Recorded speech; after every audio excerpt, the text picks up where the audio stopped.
Praise the lord అండి. వందనాలు. మరొక బైబిల్ స్టడీకి మీ అందరికీ కూడా స్వాగతం. ప్రభునామములో మీ అందరికీ కూడా వందనాలు. మరి ఈరోజు మనం నేర్చుకోబోయే పాఠము సంఖ్యాకాండము 21వ అధ్యాయం నుంచి 25వ అధ్యాయం వరకు ఈరోజు ధ్యానించబోతున్నాం. మరి చాలా చక్కగా బైబిల్ స్టడీ జరుగుతూ ఉంది. మీరందరూ ఫాలో అవుతున్నారని నేను నమ్ముచున్నాను. మరి వింటున్న మీ అందరికీ కూడా ఆశీర్వాదకరంగా ఇవన్నీ ఈ యొక్క బైబిల్ స్టడీ వాక్యాలు ఉన్నాయని నేను నమ్ముచున్నాను. సాధ్యమైనంత వరకు మీరు ఈ వీడియోని అనేక మందికి షేర్ చేస్తే వాక్యం 10 మందికి షేర్ అవుతుంది. సో కాబట్టి షేర్ చేయడానికి ప్రయత్నించండి. ఇక ఈరోజు చదవబోతున్న అంశాలు సంఖ్యాకాండం 21 నుంచి 25 వరకు.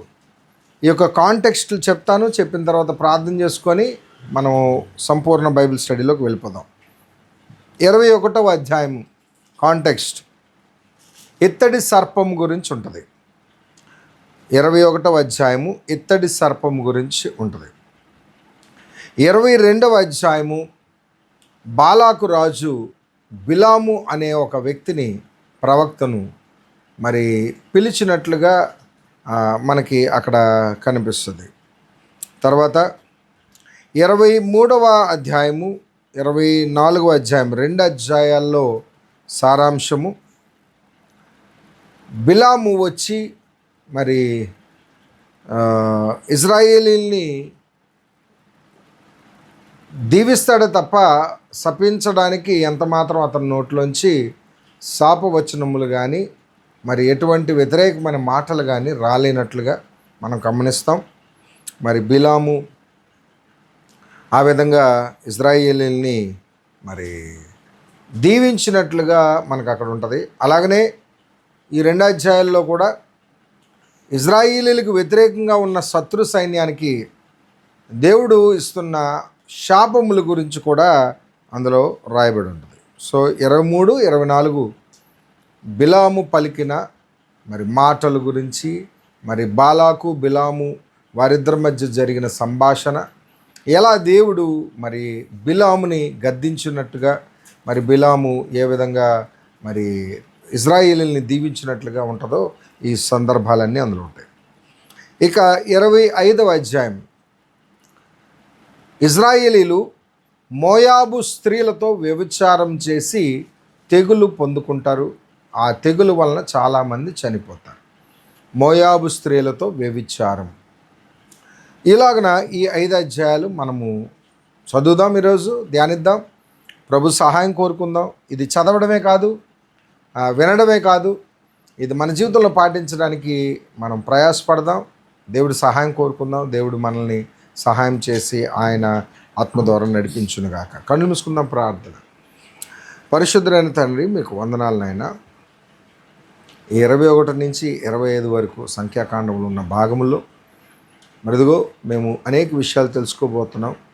తెలుసుకున్న విషయాల్ని మా జీవితంలో పాటించే కృప అయా మనోనేత్రాలు వెలిగించమని ఇప్పుడు చదువుతుండగా ధ్యానిస్తుండగా మీ ఆత్మతోనే మమ్మల్ని బలపరిచి అయా మమ్మల్ని నడిపించమని మీ కృపగా అప్పగించుకుంటూ మహిమ మీకొక్కరికే చెల్లిస్తూ మా ప్రభువును రక్షకుడైన యేసు క్రీస్తు నామములో ప్రార్థన వేడుకొచ్చున్నాం తండ్రి. ఆమేన్. ప్రైజ్ ది లార్డ్ అండి. ఇక ముందుకు వెళ్ళిపోదాం. 21వ అధ్యాయము ఇత్తడి సర్పం.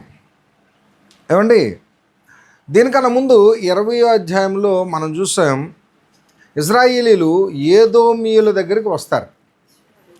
ఏదోమీయుల దగ్గరికి వచ్చి, ఏదోమీయులు ఎవరండి? యాసావు సంతతి వారు, అంటే సొంత అన్నదమ్ముల యొక్క మనవళ్ళ వీళ్ళు. యాసావు సంతతి. యాసావు ఎవరు? యాకోబుకు అన్నగారు. వారిద్దరూ బాగానే ఉన్నారు. సో వాళ్ళిద్దరూ బాగానే ఉన్నారు కాబట్టి వింటున్నారు, వాళ్ళిద్దరూ బాగానే ఉన్నారు కాబట్టి ఈ యొక్క ఇజ్రాయేలీలు వెళ్ళి మా అన్నదమ్ముల కుటుంబమే కదా, మా తాతయ్య గారు చిన్నాన్న పెద్దనాన్న మనవాళ్ళు వీళ్ళు. సో కాబట్టి ఆ సంతానమే కాబట్టి వారిని ఒకసారి అడిగి చూద్దాం అని అంటే ఏదోం రాజు ఏం చేస్తాడంటే ఒప్పుకోడు. ఏమడిగారు? ఆ దేశం గుండా మేము వెళ్తాం, మేము ఒక్క పండైనను ఒక ఫలంనైనా ముట్టుకోం, ఒక ఆకు కూడా తెంపం, మీ దేశం ఏది కూడా డిస్టర్బ్ చేయం, మీరు మమ్మల్ని పంపించండి అన్నప్పుడు ఒప్పుకోలేదు.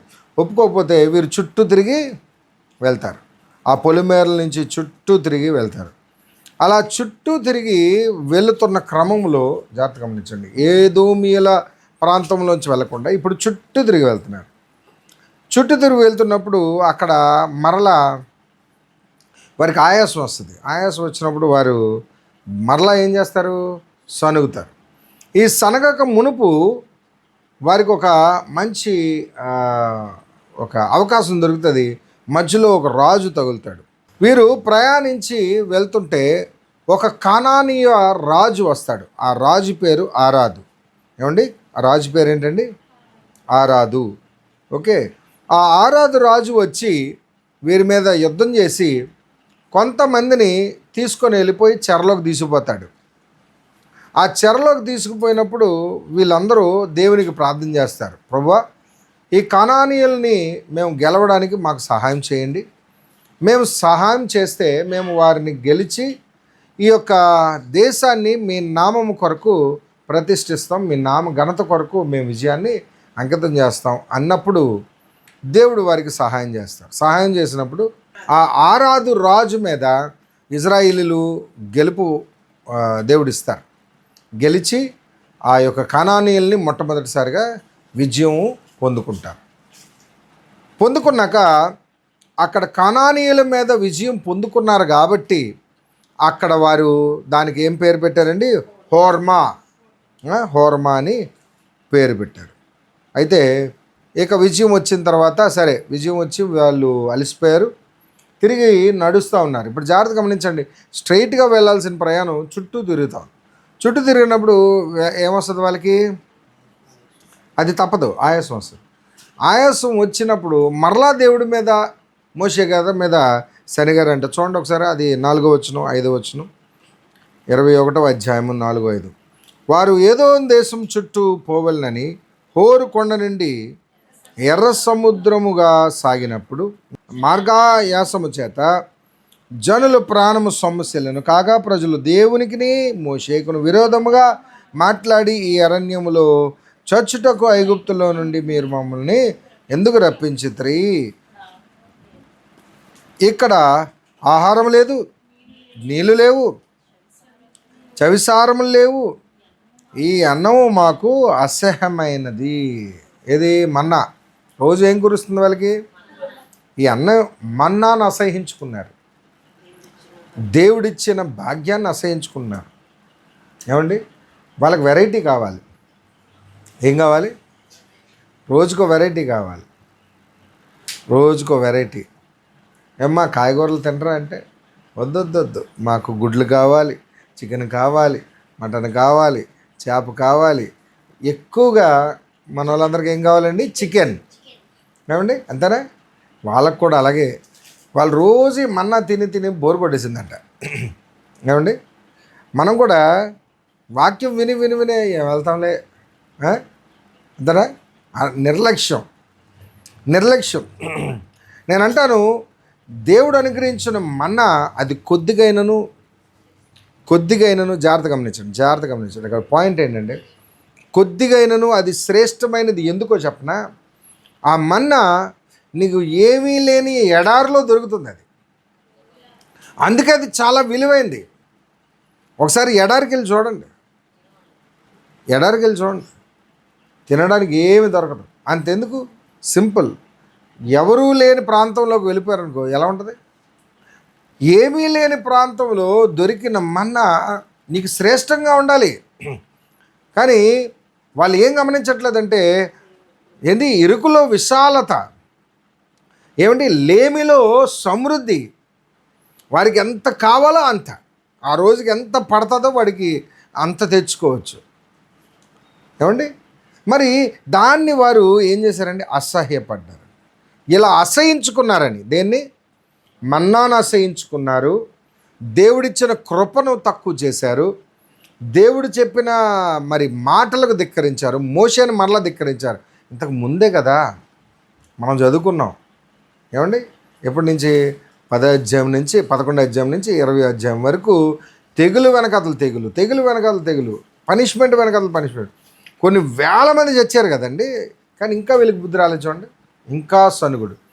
ఇలా వీరు సనుగుతున్నారని దేవుడు ఏం చేశారు ఈసారి? తెగులు కాదు, ఆ యొక్క ఎడారి నుంచి తాపకరమైన విషపూరితమైన రెప్టైల్స్, సర్పాలని పంపించాడు. సర్పెంట్స్, భయంకరమైన సర్పెంట్స్. రక్త పింజరలి అంటారు, విన్నారా ఎప్పుడైనా? రక్త పింజర అంటారు, విన్నారా ఎప్పుడైనా? వైపర్స్ అలాంటి వైపర్స్ పంపించారు. అవి ఎంతే ఉంటాయండి, పుట్టుగా ఉంటాయి, నొమ్మలు చుట్టుకొని ఉంటాయి, తోకతో శబ్దాలు చేస్తాయి. ఆ వైపర్స్ని పంపించాడు ఆయన. అవి ఎంత విషపూరితమైనవంటే స్పాట్లో చచ్చిపోతారు, బాడీలోకి ఎక్కేస్తుంది. అవి భయంకరంగా వచ్చేసాయంట సర్పాలు. ఎక్కడి నుంచి వచ్చాయి? ఎడారి నుంచి. దేవుడు ఆదేశిస్తే పరిగెత్తుకొని వస్తాయి ఎక్కడి నుంచి అయినా. సో అలాంటి సర్పాలు వచ్చి వారిని మొత్తం అందరినీ కాటేసేసి చాలామంది చనిపోతున్నారు, విషంతో చనిపోతున్నప్పుడు వారందరూ మరలా వచ్చి మోషే దగ్గర మొరపెట్టుకున్నప్పుడు మోషే ప్రార్థించినప్పుడు అప్పుడు దేవుడు ఒక సమాధానం ఇస్తారు. మోషే, వారికి సర్పాలు పనిష్మెంట్గా పంపించాను, అయితే ఆ సర్పాలు కరిచేసి వెళ్ళిపోయి వారిని అందరినీ శిక్షించి కాటేసి వెళ్ళిపోయి. ఇప్పుడు ఈ సర్పాలు లేవు గనక జాగ్రత్త విను, నువ్వు ఒక ఇత్తడి లోహముతో ఒక కర్రకు సర్పము బొమ్మను తయారు చేసి, సర్పము విగ్రహాన్ని తయారు చేసి నిలబెట్టు. ఆ సర్పము యొక్క విగ్రహమును ఎడారిలో నిలబెట్టినప్పుడు ఎవరైతే నిదానించి దానివైపు చూస్తారో, నిదానించి ఆ సర్పము నిలబెట్టిన ఆ ఇత్తడి సర్పం వైపు చూస్తారో, వారందరూ మరలా బ్రతికి స్వస్థత పొందుకొని బాగుపడతారు అన్నాడు. సో ఆ విధంగా చేయమన్నప్పుడు మోషే గారు ఇత్తడి లోహంతో ఒక సర్పమును తయారు చేసి ఒక కర్రకు బిగించి దాన్ని ఎడారిలో నిలబెట్టారు, పైకెత్తి నిలబెట్టారు. అప్పుడు వీళ్ళందరికీ, అంటే అందరికీ కనిపించినట్లుగా, ఎంతమంది అయితే ఈ యొక్క సర్పవాతము పడ్డారో వాళ్ళందరూ నిదానించి దాన్ని చూచినట్లుగా నిలబెట్టినప్పుడు వారందరూ చూచినట్లుగా మరలా వారు స్వస్థత పొంది బ్రతికారు. దేవునికి స్తోత్రం చెప్పండి. అలా వారు బ్రతికారు. ఏమండి, ఇంతకీ ఈ ఇత్తడి సర్పం దేనికి సాదృశ్యం? దేవుడు ఎందుకు నిలబెట్టారు? దేవుడు మామూలుగా ఇదివరకు తెగులను ఆపేసినట్లుగా ఇంతకుముందు అధ్యాయాల్లో మనం చూసాం.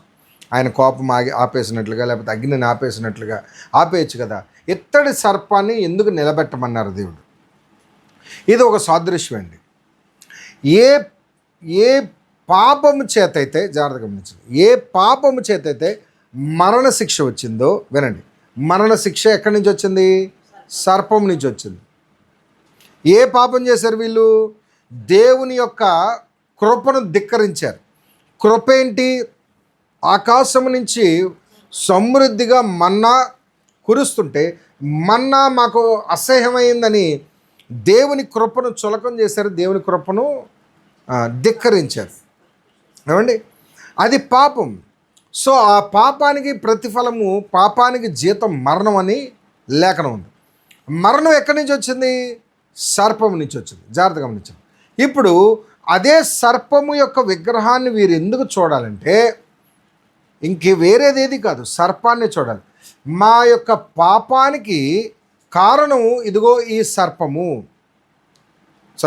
మా పాపానికి మరణం వచ్చింది, ఆ మరణ శిక్ష ఈ సర్పం వల్ల వచ్చింది కనుక ఈ సర్పము ఎందుకు మమ్మల్ని కాటేసిందంటే, ఈ సర్పము మమ్మల్ని ఎందుకు మరణశిక్షకు అప్పగిస్తుందంటే, మేము పాపము చేయటం వలన, అంటే వారు చేసిన పాపాన్ని గుర్తు తెచ్చుకుంటూ ఆ యొక్క సర్పాన్ని చూడాలి అంటున్నారా అండి? వారు చేసిన పాపాన్ని గుర్తు తెచ్చుకుంటూ సర్పాన్ని చూడాలి. ఎందుకు ఇత్తడి సర్పాన్ని ఎత్తారండి?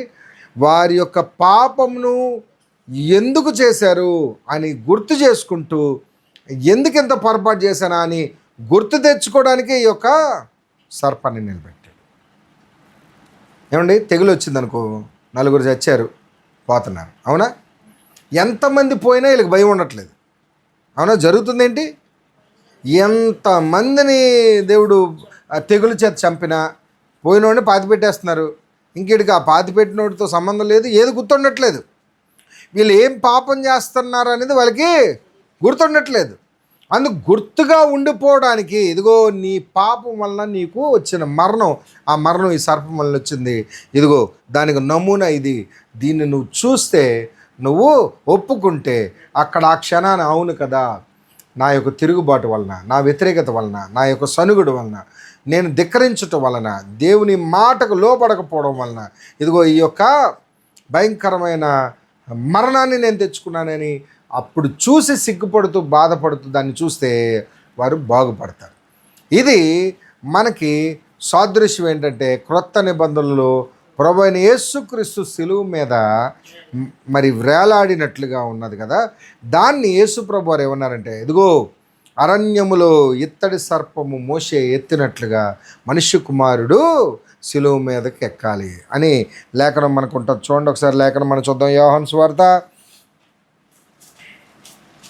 3:14. యోహాను సువార్త 3:14. అరణ్యంలో మోషే సర్పము ఎలాగ ఎత్తెనో అలాగే విశ్వసించు ప్రతి వాడును నశింపక ఆయన ద్వారా నిత్య జీవం పొందినట్లు మనుష్య కుమారుడు ఎత్తబడవలెను. చూసారా? దేవునికి స్తోత్రం చెప్పండి. అర్థమైందండి మీకు? అర్థమైంది ఇప్పుడు? మనుష్య కుమారుడు ఎలాగనైతే ఎత్తబడవలెనో అలాగనే ఆ యొక్క సర్పము ఎత్తబడింది. జాగ్రత్త గమనించండి. సో ఆ సర్పము ఎలాగైతే నిదానించి సర్పం వైపు, ఇత్తడి సర్పం వైపు చూశారో అలాగనే ఇప్పుడు మనమందరం కూడా నిదానించి ఎవరి వైపు చూడాలండి? మన ప్రభువైన యేసుక్రీస్తు.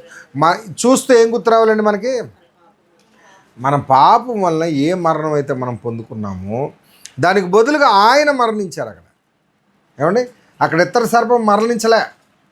ఇత్తడి సర్పం సాదృశ్యం. ఇత్తడి సర్పం మరణించలేదు, అక్కడ వాళ్ళు మరణించారు. ఏమండి? వాళ్ళు మరణించారు. మరలా దేవుడు కృప రావాలంటే వీరు ఆ ఇత్తడి సర్పం చూస్తూ వారి పాపాన్ని గుర్తు చేసుకొని క్షమాపణ అడిగితే వారు మరలా బ్రతికించబడ్డారు. పాత నిబంధనలు ఏమండి తీర్పు వెంటనే జరిగింది. ఇక్కడ క్రొత్త నిబంధనలో యేసుక్రీస్తు ఇస్తున్న కృప ఏంటంటే జాగ్రత్త గమనించు. ఆ ఇత్తడి సర్పం అయితే మన గురించి మరణించలేదు, కానీ ఇదిగో ప్రభువైన యేసుక్రీస్తు మాత్రం మన గురించి మరణించారు. ఆ శిలువ మీద వేలాడి ఆయన ప్రాణమునిచ్చి ఆయన రక్తంను కార్చారు. అదే విషయాన్ని పౌలు గారు గలతీ సంఘానికి రాస్తూ గలతీ పత్రిక 3:13 ఈ వాగ్దానం గురించి ఆయన ఎత్తి మాట్లాడతారు. చూడండి, గలతీలు రాసిన పత్రిక 3:13 ఆత్మను గూర్చిన వాగ్దానము విశ్వాసం వలన మనకు లభించినట్లు అబ్రహాము పొందిన ఆశీర్వాదము క్రీస్తు యేసు ద్వారా అన్యజనులకు కలుగుటకై క్రీస్తు మన కోసము శాపమై ఏమయ్యండి? ఆయనే శాపమై మనలను ధర్మశాస్త్రం యొక్క శాపము నుండి విమోచించెను. ఇప్పుడు జాగ్రత్త గమనించండి. యేసుక్రీస్తుని సర్పంతో ఎందుకు పోల్చారు? ఏమండి? సర్పము శాపముగా మారి వారిని మింగివేసేసింది. అవునా? ఇప్పుడు యేసుక్రీస్తు శాపముగా మారిపోయారు. ఆ శాపమును అంతటినీ తీసేయాలంటే ఇప్పుడు జాగ్రత్త గమనించండి. మనం ఇంట్లో మొత్తం అంతా ఊడ్చి అంతా తీసుకెళ్ళి ఒక కవర్లో వేసి లేకపోతే ఒక సంచిలో, ఏమండి? అవునా కదా? మనం చూస్తాం తడి చెత్త పొడి చెత్త అని మన దాంట్లో ఉంది కదా జీవీఎంసీలో. అవునా? దేనికి దానికి కవర్ ఉందా? అవునా? అలాగే మరి అలా బయో హెజార్డ్ కానీ లేకపోతే హాస్పిటల్స్లో కూడా ఏదైనా మలినమైనది మరి మనుషుల యొక్క వ్యర్థాలు వేస్ట్ సమస్తము ఒక సంచిలో వేసి దాన్ని ఏం చేస్తాం? బయటికి తీసుకెళ్ళి పడేయడము, పాతిపెట్టేయడము, కాల్చేయడము చేస్తాం. అవునా కదా? దాన్ని సంపూర్ణంగా నిర్మూలించడం. మనందరి పాపములు తీసుకెళ్ళి యేసుక్రీస్తు గారి మీద మోపబడింది. యేసుక్రీస్తు అనే ఒక ప్యాకెట్లో అమర్చబడింది.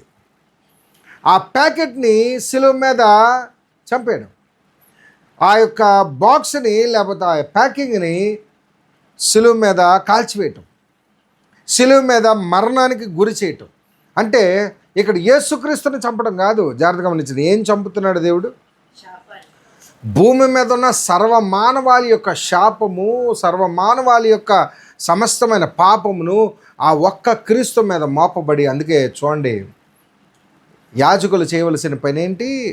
పాప పరిహారార్థ బలిగా తీసుకొచ్చిన గొర్రెపిల్ల మీద అతని పాపమును అతను తీసుకొచ్చి ఏం చేస్తాడు? అతని పాపములన్నీ ఆ యొక్క గొర్రెపిల్ల శిరస్సు మీద మోపి దాన్ని వధిస్తారు. అలాగనే యేసుక్రీస్తు శిరస్సు మీద అదిగో నీ పాపం, నీ పాపం, నా పాపం, మనందరి పాపములు, మన పూర్వీకుల పాపములు. అంతేకాదు, నీకు ఇంకా గర్భములో ఇంకా శిశువులు పుట్టలేదు, ఆ బిడ్డలు పుట్టబోయే బిడ్డలు, వారి బిడ్డలు క్రీస్తు రాకడ వరకు భూమి మీద ఎంతమంది గురించి అయితే ధర్మములో మరి ఆయన గ్రంథములో లిఖితములై ఉన్న ప్రతి జనాభా యొక్క పాపములు ఒక్కసారి శిలువ మీద మరి కడగబడింది, సమూలంగా నిర్మూలించబడింది. అందుకే ఆ లేఖనం అంటున్నారు ఏంటంట, చూడండి, క్రీస్తు మన కోసము శాపమై మనల్ని ధర్మశాస్త్రం యొక్క శాపం నుంచి విడుదల చేశాను. దేవునికి స్తోత్రం చెప్పండి. హల్లెలూయా. ఆయన శాపమే కాదు, పాపంగా కూడా మారిపోయారు. కొరింథీ పత్రిక 2వ కొరింథీయులకు రాసిన పత్రిక 5వ అధ్యాయము 21వ వచనం, ఎందుకనగా మనం ఆయన యందు దేవుని నీతి అగునట్లు పాపము ఎరుగని, చూడండి ఏంటి, పాపము ఎరుగని ఆయనను ఏంటంట మన కోసము పాపముగా చేశాను అంటున్నారా? ఆయనను పాపముగా చేశారంట. ఎందుకు ఆయనను పాపముగా చేయాలి? మనము దేవుని అందుల నీతిమంతులుగా అవ్వటానికి. ఏంటంట, దేవుని నీతి అగునట్లు. సో యేసుక్రీస్తే పాపముగా మారిపోయాడు. 2వ కొరింథీయులకు రాసిన పత్రిక 5వ అధ్యాయము 21, ఎందుకనగా మనం ఆయన యందు దేవుని నీతి అగునట్లు పాపము ఎరుగని ఆయనను మన కోసము పాపముగా చేశాను. He became sin, not sinner. Is not sinner. ఆయన పాపి కాదు, ఆయన పాపము ఎరగని, ఆయన పవిత్రుడు, అతి పరిశుద్ధుడు. ఆయన నిష్కలంకమైన రక్తం మన కోసం చిందించారు. ఆయన మీద మనందరి పాపములు మోపబడి ఆయనే పాపంగా మారిపోయాడు. అందుకే ఈ ఇత్తడి సర్పమును సాదృశ్యంగా పోల్చారనమాట. ఆ రోజు ఇత్తడి సర్పమును చూసిన వారందరూ ఎలాగైతే విమోచించబడి బ్రతికారో, ఈరోజు మనందరం కూడా ఎవరి వైపు చూడాలి చెప్పండి? ప్రభువైన యేసుక్రీస్తు వైపు చూస్తూ మన పాపములు నుంచి మనము బ్రతకాలి, మన శాపం నుంచి మనం బ్రతకాలి. దేవునికి స్తోత్రం చెప్దాం. హల్లెలూయా. అయితే ఈ ఇత్తడి సర్పం గురించి చెప్తాను ఒక పాయింట్. ఈ ఇత్తడి సర్పం ఇలా నిలబెట్టడం అలవాటైంది. ఇంక ఇత్తడి సర్పం వాళ్ళతో పాటు ట్రావెల్ అయింది. ఎక్కడికి వెళ్ళినా ఇత్తడి సర్పంతోనే వెళ్ళేవారు. ఉండేది, అదొక భాగం ఎక్కడో ఉండేది. కొంతకాలం పోయిన తర్వాత వినండి, ఈ అరణ్యం అయిపోయింది. అరణ్యం తర్వాత న్యాయాధిపతులు వచ్చారు, న్యాయాధిపతుల తర్వాత రాజులు వచ్చారు, రాజుల కాలం అయిపోయింది. చాలా వందల సంవత్సరాల తర్వాత ఈ ఇత్తడి సర్పం ఏమైందంటే పక్కన ఎవరో వస్తువు ఉంచేవారు. అరే దీన్ని ఏం చేయాలి అని ఆలోచించారట. అరే ఇది మనకి ఎప్పుడైనా ఎమర్జెన్సీ, ఎప్పుడైనా మనకి ఏదైనా పనిష్మెంట్ వస్తే దీన్ని ఇలా చూస్తే వెంటనే తగ్గుతుందేమో, ఉంచరా అని అనుకుంటాం కదా, అంతేనా? అవునా? అలా అనుకొని ఏం చేశారంటే దీన్ని పక్కన ఎక్కడో పెట్టి కొంతకాలం పోయిన తర్వాత ఈ ఇత్తడి సర్పము దానికి హోమం వేయడం మొదలుపెట్టారండి చాలామంది. ప్రత్యక్ష గుడారంలో మందిరం చేయకుండా దానికి ఏం చేయడం మొదలుపెట్టారండి? పూజలు, హోమములు, దానికేమో ధూపార్తి వేయటం, దానికి నమస్కారం చేయడం, ఆఖరికి దాంతో ఇంకా పూజలు అయిపోయాయంట. దేవుని మందిరములో ఆరాధన చేయకుండా ఇత్తడి సర్పానికి ఆరాధన చేస్తున్నారు. అలా ఆరాధన చేయటం మొదలు పెట్టారని ఒక రాజు వచ్చాడు. ఏమండి, ఆయన హిజ్కియా రాజు. ఎవరండి ఆయన? ఈయన గురించి ఎక్కడ ఉంటుందంటే 2వ రాజుల గ్రంథము 18వ అధ్యాయం 4వ వచనంలో, 2వ రాజుల గ్రంథం 18వ అధ్యాయం 4వ వచనంలో హిజ్కియా రాజు ఏమండి, ఆయన ఒక 25 years age, just is a young man. ఎంత వయసు అండి? 25 సంవత్సరాల వయసు కలిగిన యంగ్ రాజు వచ్చాడు. వచ్చి ఆయన ఇంకా ఎలా అంటే దేశంలో అన్య దేవతలను ఆరాధించే ఎత్తైన స్థలములు, పర్వతాలు, ఏమండి ఇవేవి కూడా ఉండకుండా బలి అర్పించే ఆల్టర్స్, ఏమండి బలి అర్పించే ఆల్టర్స్ కానీ, బలిని అర్పించే స్తంభాలు కానీ అలాంటివి ఏవి ఉండకుండా, మరి దేవతా స్తంభములు కానీ, బలి అర్పించే ఆల్టర్స్ కానీ ఏమండి ఏవి ఉండనివ్వకుండా అన్నిటినీ తిరగదోసేసి సమూలంగా ఆ యొక్క వాళ్ళు కట్టిన దేవాలయాలు కానీ అన్నీ ఎరగొట్టేసి ఎత్తడి సర్పాన్ని కూడా ఏమండి ఎరగొట్టి పొడి చేసేసి దాన్ని చెల్లాచెదరు చేసేసాడంట. ఆయన రోషం కలిగి సత్యదేవుడైన దేవుడిని ఒక్కడనే యెహోవానే ఆరాధించాలని తన పితరుడైన దావీదు ఎలాగైతే చేశారో అలాగనే ఏం చేశారు. చదువుదాం ఒకసారి 18:3 నుంచి చదువుదండి, 3-4 వచనాలు. తన పితరుడైన దావీదు చేసినట్లు అతడు యెహోవా దృష్టికి పూర్ణముగా నీతిని అనుసరించెను. ఉన్నత స్థలములను కొట్టివేసి విగ్రహములను పగలగొట్టి దేవతా స్తంభములను పగలగొట్టి మోషే చేసిన ఇత్తడి సర్పమును చిన్న భిన్నములు చేసెను. దానికి ఇశ్రాయేలీయులు ఏంటంట నెహుస్తాను అని పేరు పెట్టి దానికి ధూపము వేయుచు వచ్చి ఉండిరి. నెహుస్తాను ఏమండి, నెహుస్తా ఏమండి, నెహుస్తా అంటే అర్థం ఏంటంటే వారు ధూపం వేయడం మొదలుపెట్టారంట. నెహుస్తా అంటే మీనింగ్ చూడండి, అక్కడ ఏ పీస్ ఆఫ్ బ్రాంజ్, ఇత్తడిలోంచి తీయబడిన ఒక చిన్న భాగమని. ఈ నెహుస్టాన్ అనే పదం ఎందుకు వాడారంటే ఇది ఇత్తడితో చేయబడింది కాబట్టి మమ్మల్ని విమోచించింది అన్న ఒక దీని మీద అక్కడ ధూపం వేయడం మొదలుపెట్టారు. సో హిజ్కియా రాజుకి అది ఇష్టం లేదు. దేవుడినే ఆరాధించాలి తప్ప ఈ యొక్క లోక సంబంధమైన వస్తువులు, అందుకే మన జీవితంలో కూడా ఏమండి ఎక్కువగా మనం ఏం చేస్తామండి, విగ్రహాలు పెట్టుకుంటాం. ఏం విగ్రహాలు? పాస్ట్ గార్ల విగ్రహం, అవునా కదా, పెట్టుకుంటాం లేదా?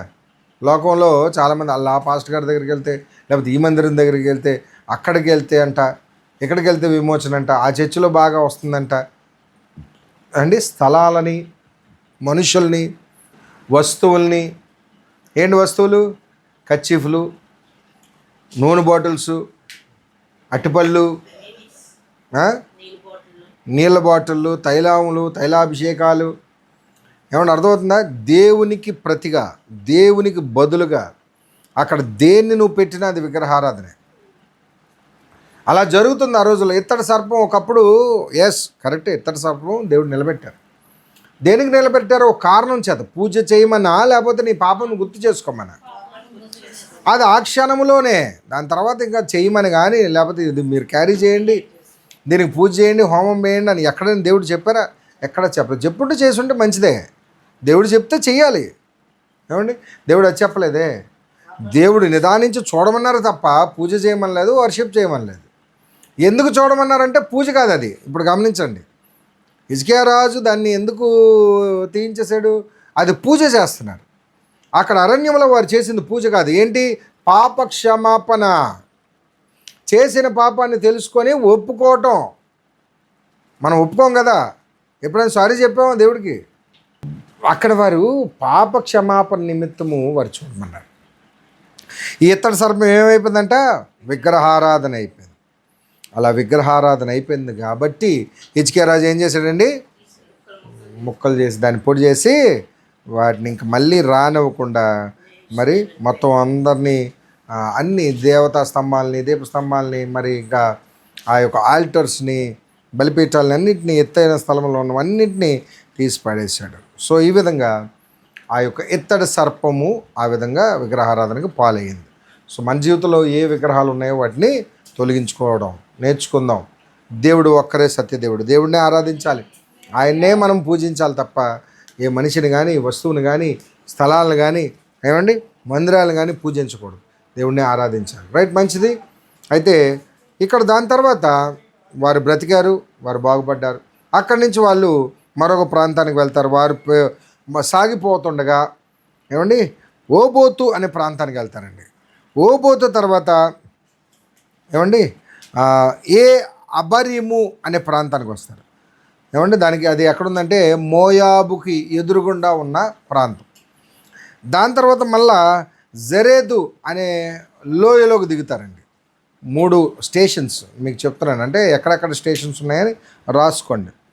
దాని తర్వాత అక్కడి నుంచి అర్నోను అనే ఒక ప్రాముఖ్యమైన ప్రదేశానికి వస్తారు. దీనికి ముందున్న ప్రాంతాల్లో ఏమి సంఘటనలు ఏమి జరగలేదు. జస్ట్ వచ్చి ఎక్కడెక్కడ హాల్ట్ తీసుకున్నారు. ఎక్కడెక్కడ ఓబోతు తర్వాత హాల్ట్ తీసుకుంది మరి అబారీము. దాని తర్వాత జెరెదు అనే ప్రాంతంలో హాల్ట్ తీసుకున్నారు. దాని తర్వాత ఇక నెక్స్ట్ హాల్ట్కి వచ్చారు అర్నోను. రాసుకోండి అందరూ. ఈ అర్నోను వెరీ స్పెషల్. ఈ ప్రాంతం ఎందుకంటే 2 మహారాజ్యాల మధ్య ఉన్న ప్రాంతం ఇది. ముందుకెళ్తే నుయ్య, వెనక్కి వస్తే గొయ్య. 2 రాజ్యాలు. ఒకటి మోయాబు రాజులు, ఇంకోటి అమ్మోరీయుల రాజ్యం. ఎవరెవరండి? మోయాబీలు, అమ్మోరీయులు. ఈ 2 సో పవర్ఫుల్ కింగ్డమ్స్ అండి. మోయాబీలు కూడా చాలా పవర్ఫుల్, అమ్మోరీయులు కూడా చాలా పవర్ఫుల్. ఈ 2 రాజ్యాలకు మధ్యలో అర్నోన్ అనే ప్రాంతం ఉంది. ఈ అర్నోన్లో దిగారు. అంటే శాండ్విచ్ లాగా మధ్యలో దిగారు. ఇప్పుడు జాగ్రత్త గమనించండి.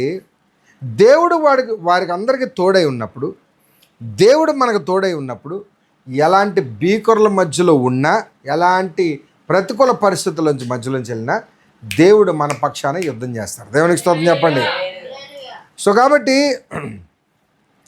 వాళ్ళు భయం లేదు, దిగారు. ఏమండి? దిగిన తర్వాత ఈ 2 రాజ్యాల పేర్లు చెప్పండి. ఒకటి మోయాబు రాజు, అమోరియల్ రాజ్యం. ఇప్పుడు ఈ 2 రాజ్యాలు చాలా బలవంతమైనవి. అయితే రెండిట్లో ఇంకా పవర్ఫుల్ అయినది, ఆ రెండిట్లో అమ్మోరీయులు చాలా పవర్ఫుల్. మోయాబీలు కన్నా అమ్మోరీయులు వెరీ పవర్ఫుల్. అండ్ వాళ్ళు ఎలాగంటే వాళ్ళకి కరుణ, జాలి ఏముండదు. ముందు కయ్యానికి కాలు దూతారనమాట. నువ్వు ఏం బాగున్నావా అంటే, నీ కళ్ళు కనిపించట్లేదా అనే రకాలన్నమాట. వీళ్ళు జస్ట్ మామూలుగా వెళ్ళి మాట్లాడితే చాలు. ఏంటి వీళ్ళు సేమ్ ఏదోమీయుల్ని ఎలాగైతే అడిగారో సేమ్ అలాగే మోషే గారు మరలా ఈ అమోరీయుల దగ్గరికి వెళ్ళి, అమోరీయుల రాజు దగ్గరికి వెళ్ళి ఒకటే షరతులు ఏంటంటే, మేము మీ దేశం మధ్యలోంచి వెళ్తాం, మేము నీళ్లు తాగినా, ఒక పండు కోసుకున్నా, ఒక విత్తనం గింజ తిన్నా, అవసరమైతే దానికి ఎంత ఖర్చో ఎంత రేటో ఆ డబ్బులు మీకు చెల్లించేస్తాం, లేకపోతే దానికి వెల చెల్లించేస్తాం. మీతో మాత్రం ఎక్కడ కూడా డిస్టర్బెన్స్ తీసుకురాము, జాగ్రత్తగా మధ్యలోంచి వెళ్ళిపోతాం అని అంటే, ఏదో మీలే బెటరు. ఏమన్నాడు ఏదో మీలు రాజు? అవదో మీరు జుట్టు నుంచి వెళ్ళిపోండి అన్నాడు. ఈ అమ్మోరీలు ఎలాంటి వాళ్ళు చెప్పాను, కయ్యానికి కాలు దూతారు. ఏరా వస్తావా లోపలికి? రా, నువ్వు రావడం కాదు, బయట నుంచి వెళ్ళిపోవడం కాదు, నాతో యుద్ధం చేయంటాడు. వాడు ఏం చేశాడంట, ఒప్పుకోవడమే కాదు యుద్ధానికి దిగారంట. యుద్ధానికి దిగితే ఏమైంది? ఎవరితో పెట్టుకుంటున్నారు వాళ్ళు? కాదు, దేవాది దేవుడితో పెట్టుకుంటున్నారు ఆయన. వాళ్ళకి తెలియని సంగతి ఏంటంటే, ఇశ్రాయేలీయులు అనుకుంటున్నారు వారి పక్షాన యుద్ధము చేయుచున్నా ఉన్నవాడు అనువాడు యెహోవా దేవుడు ఉన్నాడని. ఆయన గ్రహించుకోలేకపోయారు. అలా వారి పక్షాన యుద్ధం చేస్తున్నవాడు, సజీవుడు ఉన్నవాడు మన ప్రభువైన గొప్ప దేవుడు. దేవునికి స్తోత్రం చెప్పండి. హల్లెలూయా. సో కాబట్టి వాళ్ళు ఏం చేశారంట, చదువుదాం. ఈ సందర్భం అంతా మీరు తర్వాత చదువుకోండి. 21 నుంచి 32 రాసుకోండి. అక్కడ అమ్మోరీయులతో జరిగిన యుద్ధము లేకపోతే సంభాషణ మొత్తం కలిపి ఈ 21వ వచనం నుంచి 32వ వచనం వరకు ఉంటుంది. ఇదే అధ్యాయంలో ఉన్నాం మనం. 21వ అధ్యాయంలో 21వ వచనం నుంచి 32వ వచనం వరకు ఈ సందర్భాలు మనకు ఉంటాయి. అలాగన ఆ యుద్ధం మీద దేవుడు వారికి ఘన విజయం ఇచ్చారంట. దేవునికి స్తోత్రం చెప్పండి.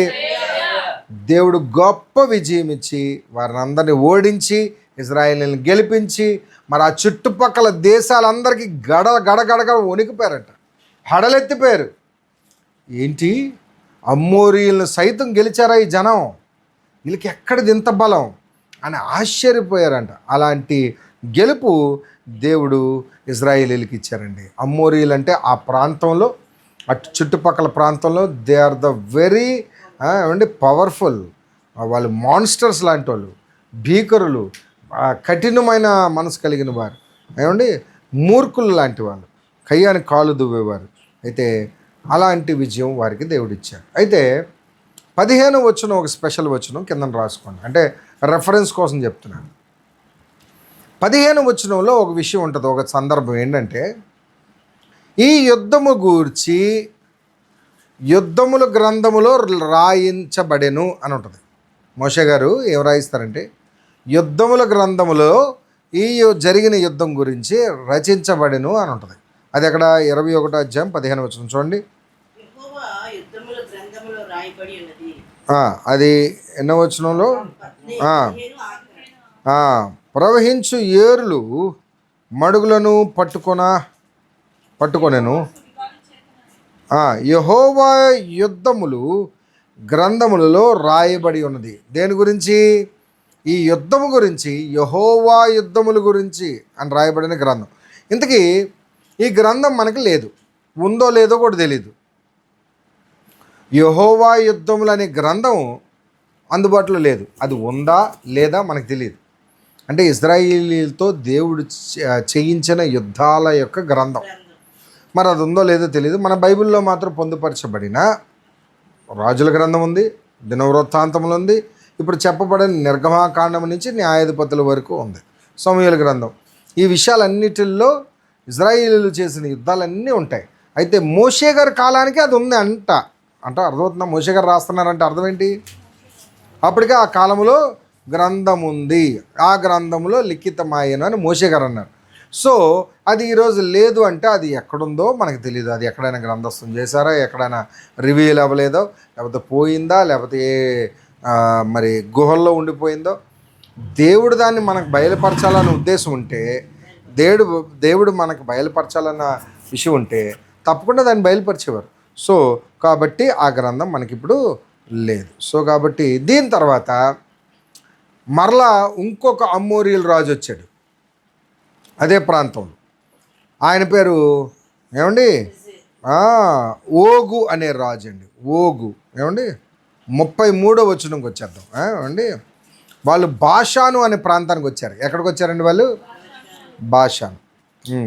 ఇందాకలు మనం చదివింది ఏమండి? ఇందాకలు మనం చదివిన అమ్మోరియల రాజుతో యుద్ధం అది ఎప్పటి నుంచి? 21 నుంచి 32 వరకు. ఇక 33 నుంచి ఎవరి గురించి ఉంటుందంటే జాగ్రత్తగా గమనించండి. 33 నుంచి అలా చదువుకుంటూ వెళ్ళిపోతే మరొక రాజు, ఆయన పేరు ఏమండి? ఓగు. బాషాను మార్గంలో తిరిగి వెళ్ళినప్పుడు బాషాను రాజైన ఓగును అతని సమస్త జనులను యుద్ధము చేయుటకు వారిని ఎదుర్కొని బయలుదేరను. ఇదిగో మళ్ళా ఇంకో కాలుకి ఏమండి కయ్యానికి కాలు దుబ్బే రాజు వచ్చాడు. అతని పేరేంటి?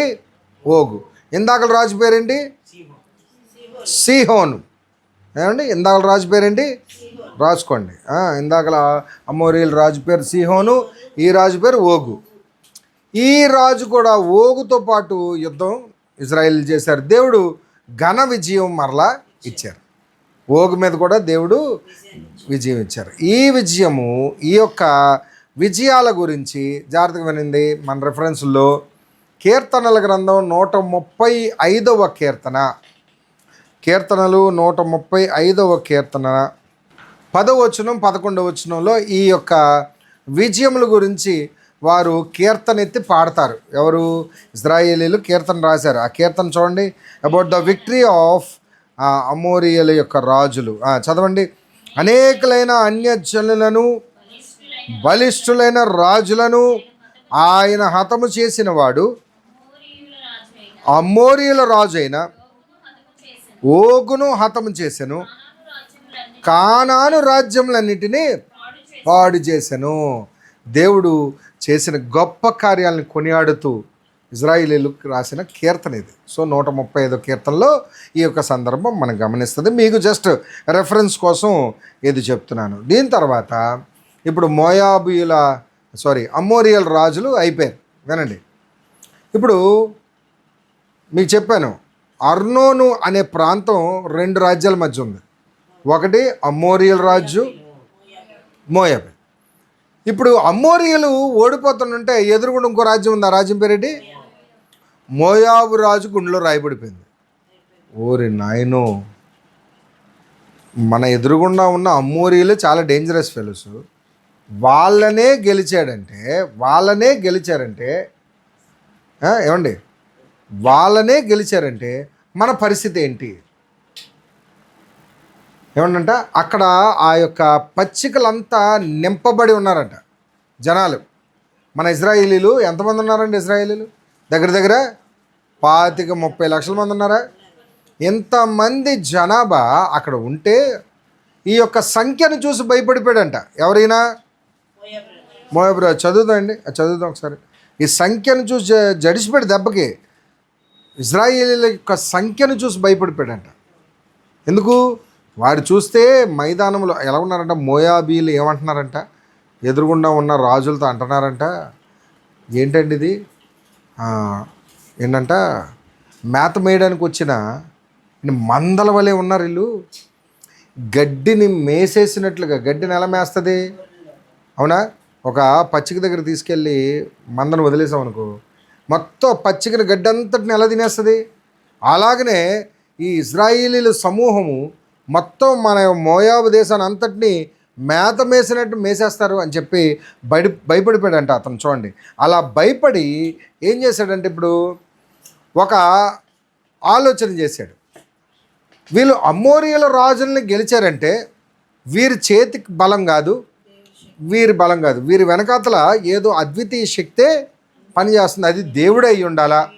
సో దేవుడినే మనము పట్టుకుందాం, ఆ ఛానల్లోంచే వెళ్దాం, మనం వీళ్ళతో కత్తితో గెలవలేం. సో కాబట్టి దేవుణ్ణే సంప్రదిద్దామని అయితే వెళ్ళారు. కానీ జాగ్రత్త వినండి, దేవుణ్ణి సంప్రదిస్తున్నారు కానీ దేవుణ్ణి సంప్రదించే మార్గం రాంగ్ మార్గం. అదే నిజంగా ఈ మోయాబీ రాజు వెళ్ళి దేవుడి దగ్గరికి వెళ్ళి, రాజా, తండ్రి దేవుడా, నన్ను క్షమించు, ఇజ్రాయేలీల్ని నా దగ్గర నుంచి తప్పించిన ఆయన అన్నాడే అనుకో. సపోజ్ దేవుడు తప్పకుండా ఇజ్రాయేలీలు మోషేకి చెప్తారు, మోషే, నాకు నమ్మకమైన దాసుడు వచ్చాడు, నన్ను ప్రార్థన చేశాడు, నన్ను అడుగుతున్నాడు, సరే ఓకే అక్కడి నుంచి వెళ్ళకలే, అక్కడి నుంచి వెళ్ళిపో అని దేవుడు మోషే గారికి చెప్పుండేవారు. కానీ ఈ రాజు పేరు బాలాకు రాజు. ఎవరండి ఈయన? ఈ మోయాబీల్ రాజు పేరు ఏంటండి? బాలాకు, BALAKU, బాలాకు. ఈ బాలాకు రాజు ఏమండి ఏం చేశాడంట, ఆ దేశంలో ఒక ప్రవక్త ఉన్నాడంట, ఆ ప్రవక్తని పిలిపించాడంట. ఆ ప్రవక్త వచ్చి వీరికి ఏదైనా ప్రార్థన చేసి ఏంటి వీరికి ప్రవచనం చెప్పి లేదంటే వారి మీద శాపనార్థాలు పెడితే అది జరిగిపోతుందని నమ్మకం అనమాట. ఈ ప్రవక్త ఎలాంటి ప్రవక్త అంట, అతడు నోట్లోంచి ఏదంటే జరిగిపోద్దంట. ఒకడిని శపించడానికో శాపం వచ్చేస్తుందంట, ఒకడిని దీవించడానికో దీవెన వచ్చేస్తుందంట. ఇలాంటి ప్రవక్త ఒకడు ఉన్నాడంట ఆ దేశంలో. ఏమండి అతన్ని పిలిపించాడు. అతన్ని పిలిపించి ఏం చేస్తున్నాడు చూడండి ఒకసారి. అతని పేరు, ఈ యొక్క ప్రవక్త పేరు బిలాము. ఎవరండి? బిలాము. 22వ అధ్యాయము 6వ వచనం చదవండి. కాబట్టి నువ్వు దయచేసి వచ్చి నా నిమిత్తము ఈ జనులను శపించుము, వారు నాకంటే బలవంతులు, వారిని హతము చేయుటకు నేను బలముందునేమో, అప్పుడు నేను ఈ దేశంలో నుండి వారిని తోలివేయుదును. ఎలా అనగా నీవు దీవించబడుననియు శపించబడేవాడు శపించబడుననియు నేను ఎరుగుదును. చాలండి. ఎందుకు అంత భయం వచ్చింది? 3వ వచనం చూడండి. జనము విస్తారముగా ఉన్నందున మోయాబీలు వారిని చూచి మిక్కిలి భయపడిరి. మోయాబీలు ఇజ్రాయేలీలకు జంకెరంట. చూడండి, చరిత్రలో ఉన్న 2 మహారాజ్యాలకి వణుకు పుట్టించారు ఇజ్రాయేలీలు. అది కేవలం మన ప్రభు అయిన యేసుక్రీస్తు వల్లనే సాధ్యమైంది. దేవునికి స్తోత్రం చెప్పండి. అది దేవుని శక్తి తప్ప ఇంకెవరి శక్తి కాదండి. అవునా కాదు చెప్పండి. అలా నీ జీవితంలో కూడా నీ శత్రువులు జంకేటట్టు దేవుడు చేస్తాడు. దేవునికి నమ్మకం ఉండు.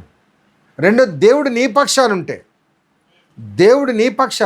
మనం పాపులమేనండి, మనం దుర్మార్గులమే, అవిధేయులమే. మనం ఎంత అవిధేయులమైనా సరే జాగ్రత్తగా గమనించండి, దేవుడు మన పట్ల కృప చూపుతున్నాడు. మనం ఆయనతో ఉంటే చిన్న చిన్న పొరపాట్లు క్షమిస్తూ ముందుకు వెళ్ళిపోతాం, క్షమిస్తూ ముందుకు పంపిస్తాడు ఆయన. కానీ ఆయనకు నమ్మకంగా ఉంటే ఆయన సర్వశక్తిమంతుడు ఏం చేస్తాడండి, నీ శత్రువులు, ఆ శత్రువు ఎంత బలవంతుడైనా కానీ, ఏంటోనండి చాలా పెద్ద చిక్కుముడండి నా జీవితంలో, ఇది విడట్లేదండి, ఫలానా ఫ్యామిలీ ప్రాబ్లం, ఫలానా అనారోగ్య సమస్య, ఫలానా ఆర్థిక సమస్య, ఫలానా కుటుంబంలో ఉండే ఆవేదనలు, ఏమండి భర్తతో ఉండే సమస్యలు, భార్యతో ఉండే సమస్యలు, లేదా పిల్లలతో ఉండే సమస్యలు, అత్తమామలతో ఉండే సమస్యలు, లేకపోతే ఇరుగు పొరుగుతో ఉండే సమస్యలు ఉంటాయి కదా, బంధువులతో తగాదాలు చాలా ఉంటాయి. అన్నిటికన్నా మించి ఇంకోటి స్పిరిచువల్ అటాక్స్, మన యొక్క స్పిరిచువల్ అటాక్స్, దుష్టుడితో పోరాటం.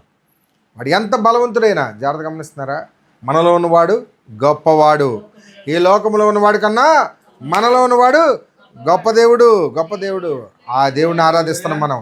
సో కాబట్టి జాగ్రత్త గమనించండి, నువ్వు ఎంతటి శత్రు సైన్యం నీ ఎదుర్కొన్నా దేవుడు నీ పక్షాన ఉంటే వారిని అందరినీ భయపడేటట్టు చేస్తాడు. నీ మీద ఉన్న అభిషేకం వారిని భయపడుతుంది. నీ మీద ఉన్న అభిషేకం నీకు ఫ్రెండ్స్ అయిపోయేటట్టు చేస్తాడు దేవుడు. దేవునికి స్తోత్రం చెప్పు.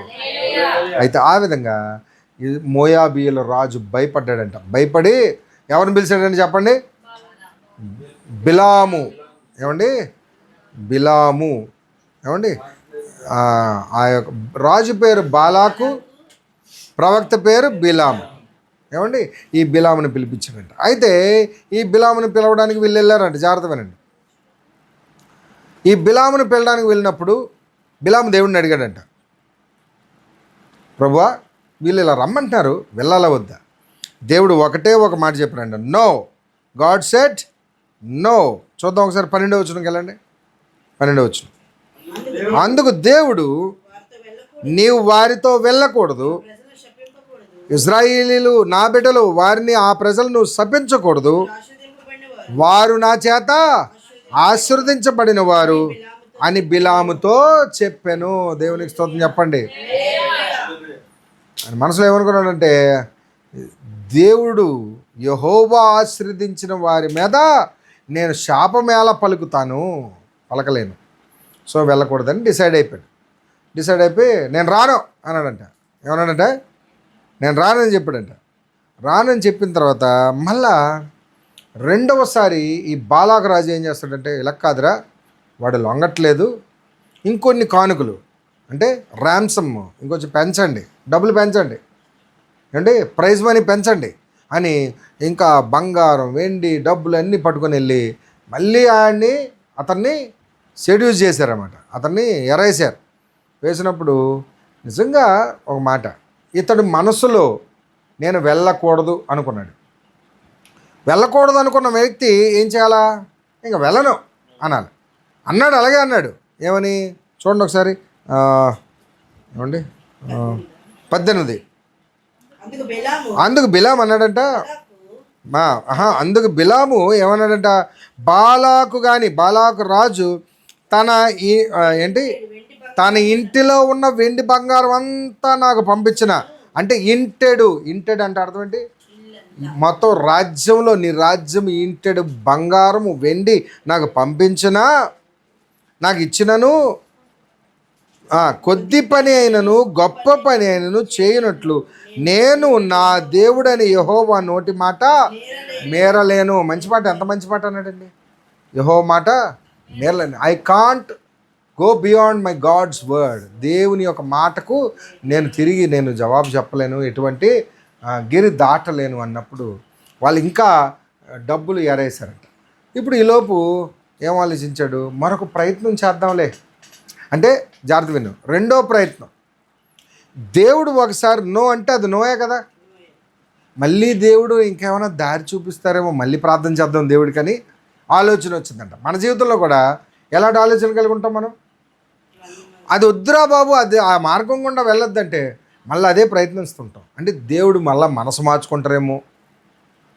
దేవుడు వద్దన్నారంటే వద్దు, అది నీకు ఆశీర్వాదం కాదన్నారంటే కాదు, వాళ్ళతో నీకు స్నేహం వద్దు అన్నారంటే వద్దు. రాజీ పడద్దు, ఎక్కడ కూడా రాజీ పడద్దు. ఇతను రాజీ పడ్డాడు ఒక దగ్గర. ఏమని, డబ్బుకు ఆశపడలేదు కానీ దేవుడిని అడుగుదాం, ఇంకో మారు దేవుడిని అడుగుదామని దేవుడి దగ్గర ఛాన్స్ తీసుకుందామని ట్రై చేశాడు. ఇంతకీ జాగ్రత్త గమనించు, దేవుడి దగ్గర ఛాన్స్ తీసుకోవడానికి గల కారణం ఏంటంటారు? బిలాం ఏమన్నాడు, దేవుడి మాట నేను మేరను, దేవుడి మాట మేరనన్న ఆయన దేవుడినే మళ్ళీ అడుగుతాను అని ఎందుకు అన్నాడు?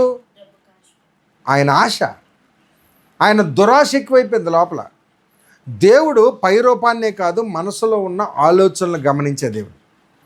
సో ఆలోచనలు గమనించిన దేవుడు ఏం చేశాడంటే, సరే వెళ్తావా, వెళ్ళైతే, కానీ వారికి నువ్వేం చెయ్యాలో నేను అక్కడ చెప్తాను. ఏంటి, నువ్వు వెళ్ళు, నువ్వు ఆశపడుతున్నావు కదా, వెళ్ళు, నువ్వు వెళ్ళు, కానీ నేనేం మాట్లాడితే అది మాట్లాడాలి నువ్వు. ఓకే ఓకే ప్రభా, నువ్వు ఎలా చెప్తా అలా వింటాను, నువ్వు ఏది చెప్పమంటే చెప్పేస్తాను అక్కడ. అర్థమవుతుందా? ఏం చెప్పమంటే చెప్పేస్తాను అక్కడ. కానీ ఇతని మనసు అంతా ఎక్కడుంది? ముందు ఎంత స్ట్రాంగ్గా ఉన్న వ్యక్తి, ఇంటెడు బంగారం పంపించిన నేను లోబడిన వ్యక్తి ఇంకొంచెం పెంచితే, చూడండి లోకంలో దుష్టుడు కూడా అలాగే ఆశ ఇంకొంచెం పెంచుతాడు. కొద్ది కాలం పాటు చాలా నిబద్ధతతో ఖచ్చితంగా ఉంటావు, కానీ ఏదో చిన్న ఆశలకు ఎర్రపడిపోయి రాజీ పడిపోయిన జీవితంలో వెళ్ళిపోతున్నామా మనం?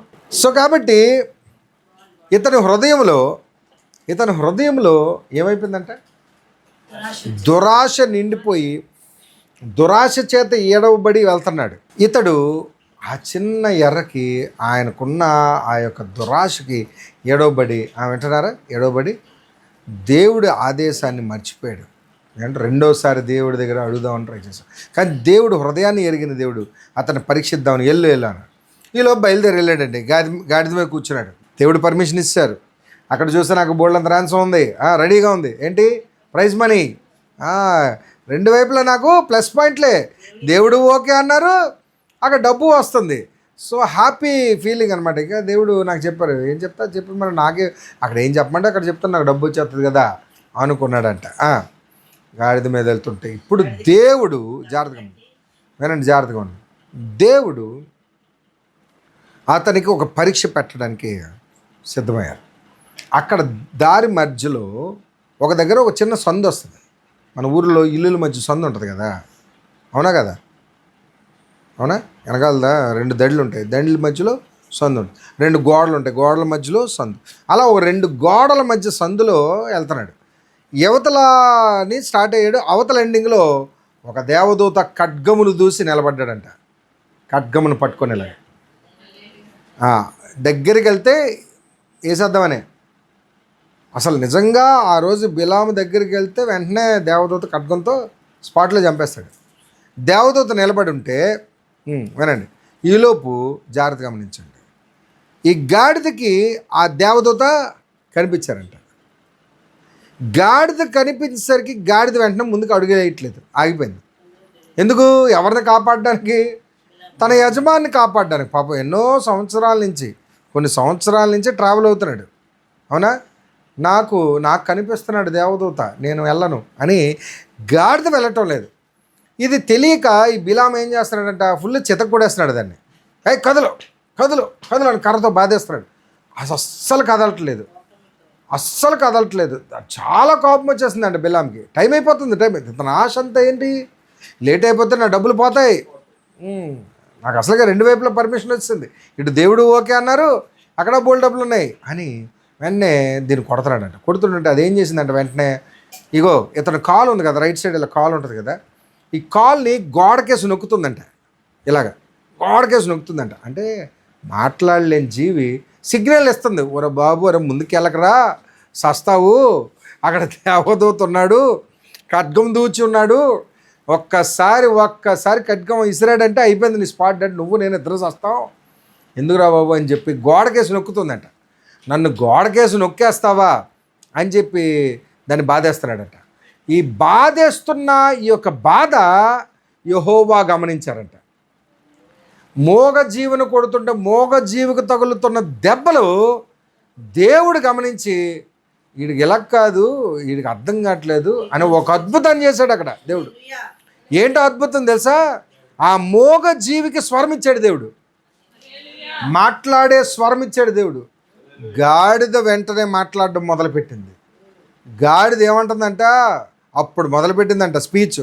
అంతవరకు సిగ్నల్ ఇచ్చింది, ఒరే వెర్రివాడా, ఒరే వెర్రివేదవా, ఎందుకురా నన్ను అలా కొడుతున్నావు, ఇలాగా నీకేం చేశాను బిలాము.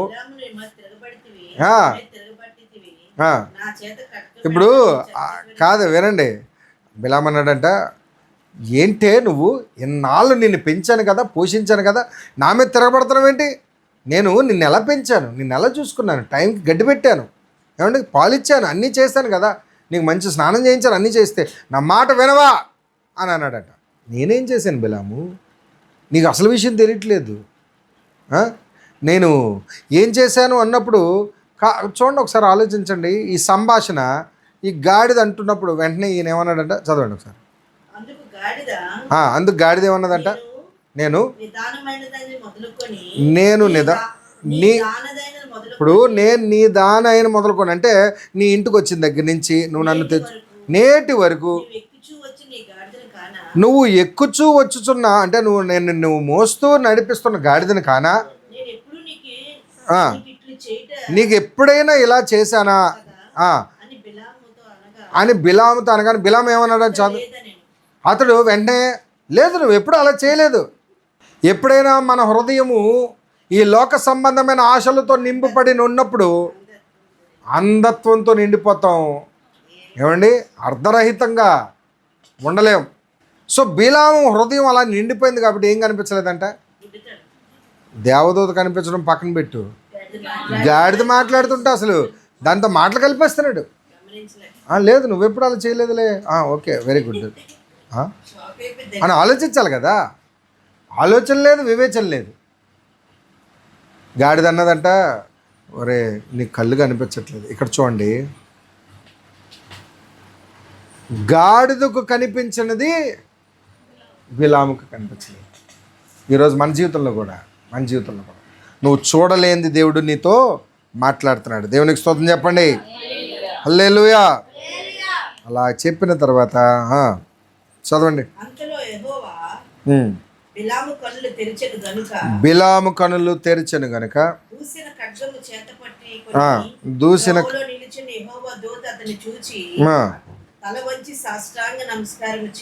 నమస్కారం చేయగా అప్పుడు తెలుసుకున్నాడు, అమ్మో ఈ గాడి చేసింది కరెక్టే, కొంచెం ఉంటే నన్ను లేపెద్దురా దేవదూత, కరెక్టే అని సాగిలిపడి నమస్కారం చేసి తర్వాత 3 సార్లు కొట్టావు కదా, నువ్వు ఎందుకురా బాబు అలా కొట్టావు దాన్ని,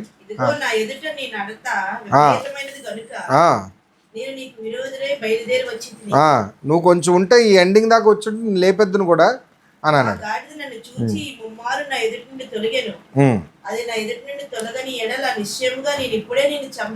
చంపేద్దాం, అది నేను నిన్ను చంపి గాడిదని బతికించేవాడిని అని దేవదూత అన్నాడట. ఈ విధంగా చాలు. దీని తర్వాత ఇంకా అలాగా చదువుకుంటూ వెళ్ళిపోతే ఇప్పుడు బిలాము ఎక్కడికి వెళ్ళాడండి, బాలాక్ దగ్గరికి వెళ్ళాడు. ఇప్పుడు చూడండి, మనసు మారాడా లేదా, మంచి స్ట్రోక్ పడింది కదా, దేవుడు మంచి స్ట్రోక్ ఇచ్చారు కదా, వెళ్ళు నువ్వు నేను చెప్పిందే చేయాలన్నాడు. మధ్యలో పరీక్ష పెట్టాడు, దెబ్బకు బుద్ధి వచ్చింది. గాడిదే గడ్డి పెట్టింది బిలాముకి. ఏం పెట్టింది, ఎవరు పెట్టారండి? కొన్నిసార్లు మన జీవితంలో కూడా ఏమండి చాలామంది గడ్డి పెడతారు మనకి. చాలా అంటే లోకంలో ఉన్నవాడు గడ్డి పెట్టడం, లోకములో దేవుడు ఎరగని వాడు మనకు అప్పుడప్పుడు ఏంటంటే అలా ప్రవర్తిస్తున్నారు అంటాడు. సిగ్గు చచ్చిపోవాలి అలాంటి మాట వచ్చినప్పుడు, అవునా కదా? సో జాగ్రత్తగా ఉండండి, అలాంటి పరిస్థితులు ఎప్పుడు తెచ్చుకోకండి. రైట్. దీని తర్వాత ఈ విధంగా అయిన తర్వాత మరి బాలాకు దగ్గరికి వెళ్తాడు. బాలాకు దగ్గరికి వెళ్ళిన తర్వాత చూడండి, 22:38 వచనం చూడండి. అందుకు బిలాము, ఇదిగో నేను, అప్పుడు జాగ్రత్త గమనించండి, రాజుల దగ్గరికి జనరల్గా ఎవరైనా మనం రాజుల దగ్గరికి వెళ్ళాలి, కానీ ఈ ప్రవక్త వచ్చాడని రాజే పరిగెత్తుకు వచ్చాడు. బాలాక్ అన్నాడంట, బిలాము వచ్చావా, థ్యాంక్ యూ నాయనా, వెరీ గుడ్, నువ్వు ఒప్పుకోవనుకున్నానయ్యా, నువ్వు రావనుకున్నానయ్యా, మరి నేను ఎంత చెప్పినా కూడా 3 సార్లు వచ్చినా సరే నువ్వు రావనుకున్నావయ్యా, మొత్తానికి వచ్చావా అంటే అప్పుడు బిలాము ఏమన్నాడు చూడండి, ఒక అద్భుతమైన మాట ఉంటుంది. అందుకు బిలాము, ఇదిగో నీ యొద్దకు వచ్చేది, అయితే ఏంటి, జాగ్రత్త వినండి, అయితే ఏంటి, వచ్చానులే, అయితే ఏంటి, నా అంతటి నేనేమీ చేయలేనమ్మా, నా చేతుల్లో ఏమీ లేదు బాబు, నా శక్తి ఏమీ లేదు, యెహోవా ఏం చెప్తే నేను అదే చెప్పగలను తప్ప నా అంతటి నేను ఏమీ చెప్పలేను, చేయలేను. అక్కడతో 22 అధ్యాయం అయిపోయింది. ఇక 23 అక్కడ ఏం చేశాడండి బాలాకు రాజు, వాళ్ళు ఆరాధిస్తున్న ఆ దేవత ఏమండి బయలుదేవతను ఆరాధిస్తున్న ఆ కొండ శిఖరానికి ఎక్కించాడండి. ఏమండి కొండ శిఖరానికి ఎక్కించాడు. ఇంతకీ ఈ కొండ శిఖరాలకి ఎక్కించిన తర్వాత ఏమండి చూడండి 3 కొండలు ఉంటాయండి. ఇప్పుడు జాగ్రత్త గమనించండి. బిలాం అన్నాడంట, మీరు చదవద్దు కానీ నేను తల్ల నా వైపు చూడండి, రాసుకోండి నోట్స్. బిలాం అన్నాడంట 3 బలిపీఠాలు కట్టండి. ఏమండి 3 సార్లు 7 బలిపీఠాలు కట్టండి. 3 కొండల మీద అనండి, 3 కొండల మీద 7 బలిపీఠాలు. ఏమండి 7 3 ఎంత? 21 అంతేనా? ఒక్కొక్క కొండ మీద 7 బలిపీఠాలండి. ఈ 7 సంఖ్య, ఈ 3 సంఖ్య, లేకపోతే ఈ జంతువుల యొక్క వివరణ అతనికి ఎలా తెలుసు అంటారు? ఏం చెప్పాడంటే చూడండి ఒకసారి 23వ అధ్యాయం 1వ వచనం చదవండి. అప్పుడు బిలాము, ఇక్కడ నేను బలి అర్పించుటకు 7 బలిపీఠములు కట్టించి ఏంటంట 7 కోడెలను 7 పొట్టేలను సిద్ధపరచమని బాలాకుతో చెప్పాను. చాండి ఇక్కడ కొండ ఎక్కారు కదా, బయలుదేవతను ఆరాధిస్తున్న కొండ, అది మొదటి కొండ. ఆ కొండ మీదకి 7 బలిపీఠాలు కట్టించాడు. 7 బలిపీఠాలకి ఏమేమి జంతువులు అంట? 7 కోడెలు 7 పొట్టెలు. అంటే ఒక్కొక్క బలిపీఠం మీద ఒక కోడె ఒక పొట్టె. కోడె అంటే ఏంటి? లేత యవ్వన ఎద్దు, ఏమండి బుల్. ఓకేనండి. ఒక పొట్టేలు అంటే ర్యామ్ అండి. ఏమండి మొగ గొర్రె. ఏమండి మొగ గొర్రెను ఏర్పాటు చేయమన్నాడు. ఇంతకీ ఈ యొక్క బలి అర్పణల యొక్క క్రమం మీకు ఎక్కడ తెలుసు? ఇజ్రాయేలీలకి దేవుడు చెప్పిన క్రమము, ఆలయంలో ఆరాధిస్తున్న యాజకుల క్రమం. ఈ యాజకుల క్రమం, లేకపోతే ఆరాధించాలి, ఇలా బలి అర్పించాలి దేవునికి. ఈ విధంగా ఏంటి? పీస్ ఆఫరింగ్, సమాధాన బలి అర్పణ, లేకపోతే పాప పరిహారత బలి అర్పణ, దేవుణ్ణి సమాధాన పరచడానికి బలి ఇవ్వటం. ఈ బలి అతనికి ఎలా తెలుసు అంటారు? జాగ్రత్త గమనించండి. ప్రపంచం అంతటా ఆయా ప్రాంతాల్లో దేవుడు కొంతమంది ప్రవక్తలను ఏర్పాటు చేసుకున్నారు. వారు అన్యులే, కానీ దేవుని యొక్క నిర్ణయాన్ని, దేవుని యొక్క ప్రణాళికను నెరవేర్చడానికి కొంతమంది ప్రవక్తల్ని దేవుడు ఎంచుకున్నాడు. దేవుడు అతనితో మాట్లాడడం ఏంటి మరి? అంతేనా? దేవుడిని అడిగాడంట. బిలాం ఎవరిని అడిగాడు మరి? అన్నాడా నేను వెళ్ళాలా వద్దా అన్నాడు. దేవుడు ఏమన్నారు? వెళ్ళొద్దు అన్నాడు. వెళ్ళొద్దు అన్నప్పుడు దేవుడు మాట విన్నాడా లేదా? అంటే అర్థం ఏంటి? ఈ ప్రవక్త దేవుని చేత ఏర్పాటు చేయబడిన ప్రవక్త, కానీ దారి తప్పాడు. వెంటనే చంపేయచ్చు కదా దేవుడు. చంపలేదు. జాగ్రత్త గమనించు, చంపలేదు. ఒక అవకాశం ఇచ్చాడు. మారు మనసు పొందు, నీ యొక్క వడికోల్ గ్రీడ్, అత్యాశ, దురాశ, దాని నుంచి బయటకు రా అని అవకాశం ఇచ్చాడు. ఎందుకు? దేవుడికి తెలుసు ఇతడు ఏర్పాటు చేయబడిన ప్రవక్త కాబట్టి ఇతడితో పని ఉంది. ఏమండి? అవకాశం ఇచ్చాడు. అయితే బలి అర్పించడం అనేది అతడికి తెలుసు ఏమి ఇవ్వాలో. సో కాబట్టి అలా బలి అర్పిస్తే దేవుడు సమాధానపడి మనకి ఒక దారి చూపిస్తారు, ఒక మార్గం చూపిస్తారని వాడు అనుకున్నాడంట అతను. రైట్? ఇలాగ అనుకున్నాక 3, ఇదంతా నేను స్పీడ్గా చెప్పేస్తాను, రెఫరెన్స్లు రాసుకోండి. 12వ వచనం, 14వ వచనం, 28వ వచనం, 3 వరుసగా పెట్టుకోండి. మొదటి కొండ 12వ వచనం, మొదటి 2 వచనాలు, మొదటి కొండ. ఏమండి? దాని తర్వాత 14వ వచనం, దాని తర్వాత 28వ వచనం. 3 కొండల మీద రకరకాల బలి అర్పణలు బిలాము చేయమని తెచ్చాడు. 3 సార్లు కూడా దేవుడు ఏం చెప్తే అదే చెప్తున్నాడు. ఇక్కడ ఏం జరుగుతుందంట? బిలాము తన హృదయంలో ఏముంది చెప్పండి? ఒకటి, దేవుడికి భయపడాలని ఒకటి ఉంది. ఒక పక్క బంగారం చూసి, ఆ యొక్క ఆస్తిని చూసి ఆశపడతాడు. శాపాలు పెట్టడానికి వెళ్తున్నాడంట, కానీ మీరు నోట్లోంచి మాత్రం దీవెన వచనాలే వచ్చేస్తున్నాయంట. దేవునికి స్తోత్రం చెప్పండి. ఎంత అద్భుతమండి! దీవెన వచనాలు వచ్చేస్తున్నాయంట. అప్పుడు వెంటనే బాలాక్ అన్నాడంట, అదేంటిది బిలాము, నిన్ను పిలిచి డబ్బు ఇస్తుంది దేనికా బాబు? శాపనార్థాలు పెట్టడానికి కదా అంటే, ఏంటన్నాడంట? నేను యెహోవా ఆశీర్వదించిన ఆ జనమునకు వ్యతిరేకముగా నేను ఎలా మాట్లాడగలను? చూడండి, ఆ వచనం చూడండి, ఎక్కడ ఉందో. 20వ వచనం అండి. ఇది అద్భుతమైన మాట. 20వ వచనం చదవండి.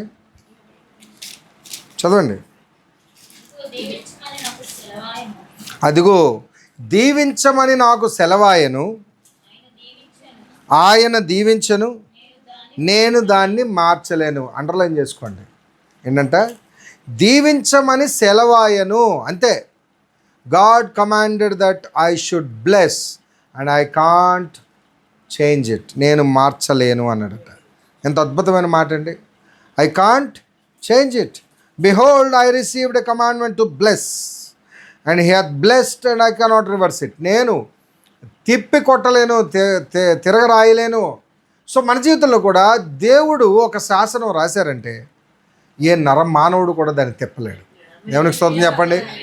నువ్వు నమ్మాలి. దేవుడు మీ పక్షాన ఉంటే, దేవుడు మన పక్షాన ఉంటే ఖచ్చితంగా ఆయన రాసిన శాసనాన్ని ఎవ్వరు తిరిగి రాయలేరు, మార్చలేరు. నువ్వు ఇంకెందుకు పని చేయవురా, లేకపోతే నువ్వెందుకు పని చేయవు, లేకపోతే నీ అంతు చూస్తాను, లేకపోతే నిన్నేదో చేస్తాను, లేకపోతే నిన్ను ఏదో చేస్తాను అని అంటారు. చాలామంది అంటారు కదా.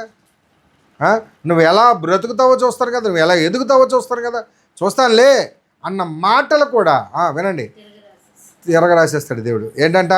దేవుడు మన పక్షాన ఉంటే ఏమంటే చెప్పండి, ఆయన బ్లెస్సింగ్ని ఎవడు పాడు చేయగలడు? చాలామంది మనం భయపడిపోతుంటాం. అమ్మో, వాళ్ళు శాపనార్థాలు పెట్టారండి, వాళ్ళు ఇలాగన్నారండి, వాళ్ళని ఉండదు. అన్యులు లేకపోతే లోకస్తులు దేవుని ప్రణాళిక విరుద్ధంగా పలికిన మాటలు ఫలిస్తాయా? దేవుడు నీ జీవితం పట్ల ఒక శ్రేష్టమైన ఆలోచన కలిగి ఉన్నారు. దేవుడు నీ జీవితం పట్ల ఒక శ్రేష్టమైన ఉద్దేశాలు కలిగి ఉన్నారు. ఆ ఉద్దేశాలు అనుగుణంగా నువ్వు నడిస్తే ఆయన బ్లెస్సింగ్కి వ్యతిరేకంగా, ఆయన యొక్క ఆశీర్వాదానికి వ్యతిరేకంగా, ఆయన ప్రణాళికకు, ఆయన చట్టానికి వ్యతిరేకంగా ఎవరి మాటలు పనిచేస్తాయి, ఏ దుష్టుడి యొక్క పన్నాగాలు పనిచేస్తాయి, ఏ లోకస్తుల యొక్క శాపనార్థాలు పనిచేస్తాయి. నిన్ను జనులు అనుకున్నారు ఈడు అయిపోయాడు, ఇంక జీవితం పోయింది, ఈడు అప్పుల పాలైపోయాడు, మునిగిపోయాడు, నాశనం అయిపోతాడు, ఇంకెందుకు పని చేయడు అనుకున్నావా? దేవుడు నీ జీవితాన్ని పెంట కుప్ప మీద నుంచి సింహాసనం మీద కూర్చోబెట్టేస్తాడు. దేవుడు మన పక్షాన ఉంటే ఆయన చిత్తాన్ని మన జీవితంలో నెరవేర్చగలడు. అది నువ్వు నమ్మగలగాలి. అది నమ్మడమే కాదు, ఆయన చిత్తానికి అనుగుణంగా నడిస్తే దేవుడి ప్రణాళిక, దేవుని ఉద్దేశం నీ జీవితంలో నెరవేరి తీరుతుంది. అంతే. ఏమంట? ఆశీర్వదించమని దీవించమని సెలవాయను, ఆయన ఆశీర్వదించను, నేను దాన్ని మార్చలేను. ఏ మనిషి మార్చలేడు. ఏ శాపనార్థాలు నీ జీవితంలో ఉన్న బ్లెస్సింగ్ని మార్చలేవు, తిరగరాయలేవు. Blessing is always a blessing. Amen. దేవునికి స్తోత్రం చెప్పండి. ఆ విధంగా బిలాం అన్నాడంట. ఈ విధంగా ఏమండి, జాగ్రత్తగా గమనించండి. ఇలా 3 కొండల మీద 7 ఆల్టర్స్, బలిపీఠాల మీద రకరకాల జంతువులు అర్పించినా సరే ఏమండి, ఆఖరికి ఏమైందంటే ఈయన శాపనార్థం పెట్టడానికి వెళ్తున్నాడు బాలాక్ కోసం. కానీ అతని నోట్లోంచి ఏమొచ్చేస్తుందంట? దీవెన వచనాలు వచ్చేస్తాయి. దీవెన వచనాలు వచ్చేస్తుంటే ఇక బాలాకు చాలా కోపం వచ్చిందంట. బాలాకు చాలా కోపం వచ్చి, ఏంటయ్యా ఇలా చేస్తున్నావు అని అన్నప్పుడు జాగ్రత్త వినండి. ఇక్కడ 23వ అధ్యాయంలో 20వ వచనంతో పాటు చాలా అద్భుతమైన వచనము, అది వెరీ ఇంపార్టెంట్ వచనము. 23వ వచనం రాసుకోండి. నిజముగా యాకోబులో మంత్రము లేదు, ఇజ్రాయిల్లో శకనము లేదు. ఆయా కాలమందు దేవుని కార్యములు యాకోబు వంశస్థులకు, ఇజ్రాయిలులకు తెలియజెప్పబడెను. దేవునికి స్తోత్రం చెప్పండి. ఏంటంట? యాకోబులో ఏం లేదంట? మంత్రం లేదు, ఇజ్రాయిల్లో శకునం లేదు. జాగ్రత్త గమనించండి. ఇది దేనికి సాదృశ్యం అంటే, యాకోబులో there is no divination and there is no enchantment and divination. ఏమండి? డివినేషన్ అంటారు, ఎంచాంట్మెంట్ అండ్ డివినేషన్. యాకోబు అంటే దేవుని జనాంగం, ఇజ్రాయేలీలు అంటే ఆయన పిల్లలు. ఇప్పుడు మనందరం కూడా దేవుని పిల్లలు. మనలో మంత్రం లేదు, శకునం లేదు. అంటే అర్థం ఏంటంటే మనము అంటు ముట్టు ఎదురు కుదురు ఏమండి, చీడ చిల్లంగి పీడ, ఎవరో ఏదో చేశారండి, మాకు ఎవరో ఏదో పన్నాగం చేశారండి, ఎవరో ఏదో ప్రయోగాలు చేశారండి. యాకోబులో ఏం లేదంట, మంత్రం లేదు. యాకోబు ఇజ్రాయేల్లో శకునం లేదు. అవతలోడి ఎవ్వడైనానో చూడండి ఏంటంట, శాపనార్థం పెట్టాలనుకొని వచ్చిన వాడు పలుకుతున్న మాటలు ఏంటంట, లేదు నా వలన అవ్వట్లేదు. యాకోబులో మంత్రం లేదు, శకునం లేదు. ఇంతకీ మాట దాని వెనక అతను ఇంకొక అర్థం ఏంటంటే, ఒకటి శాపనార్థం కానీ లేకపోతే ఎటువంటి ప్రయోగాలు కానీ ఇజ్రాయేల్ మీద పనిచేయవు.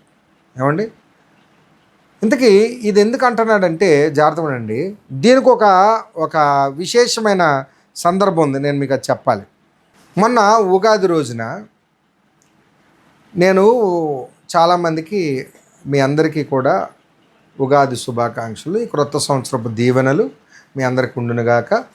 మరి ఈ సంవత్సరం అంతా కూడా మీరు షడ్రుచుల సమ్మేళనంతో, అంటే జీవితంలో మీకు అన్ని రకాల సుఖాలు సంతోషాలు అన్ని విషయాల్లో కూడా దేవుడు మీకు సహాయం చేయాలి.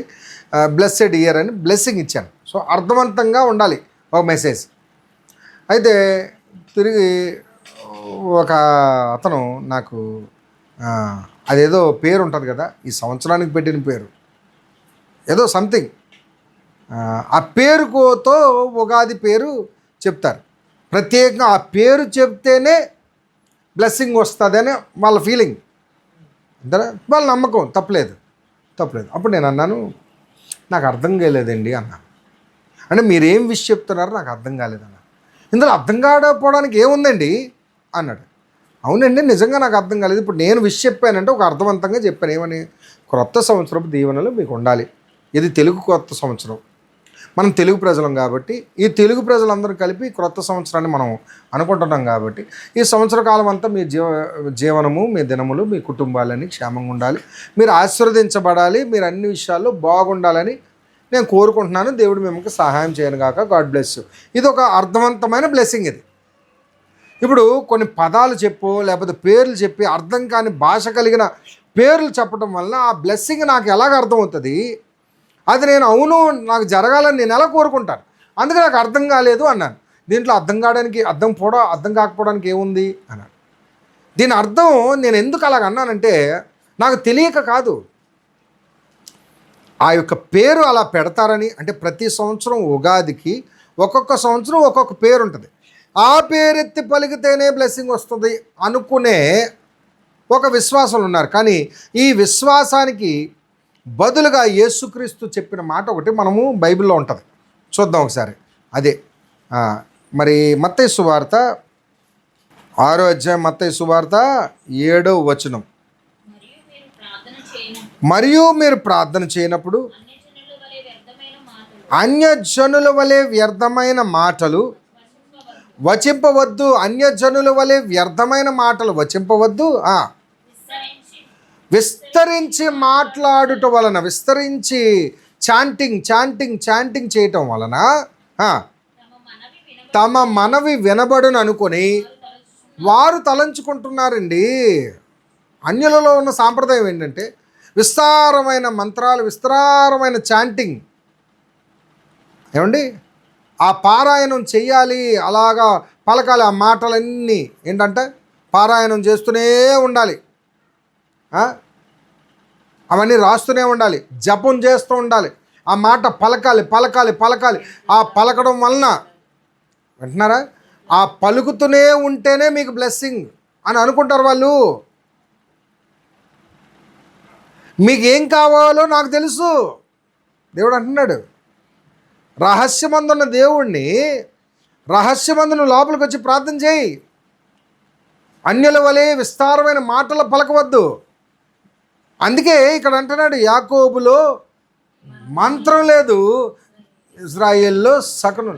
There is no divination and there is no enchantment.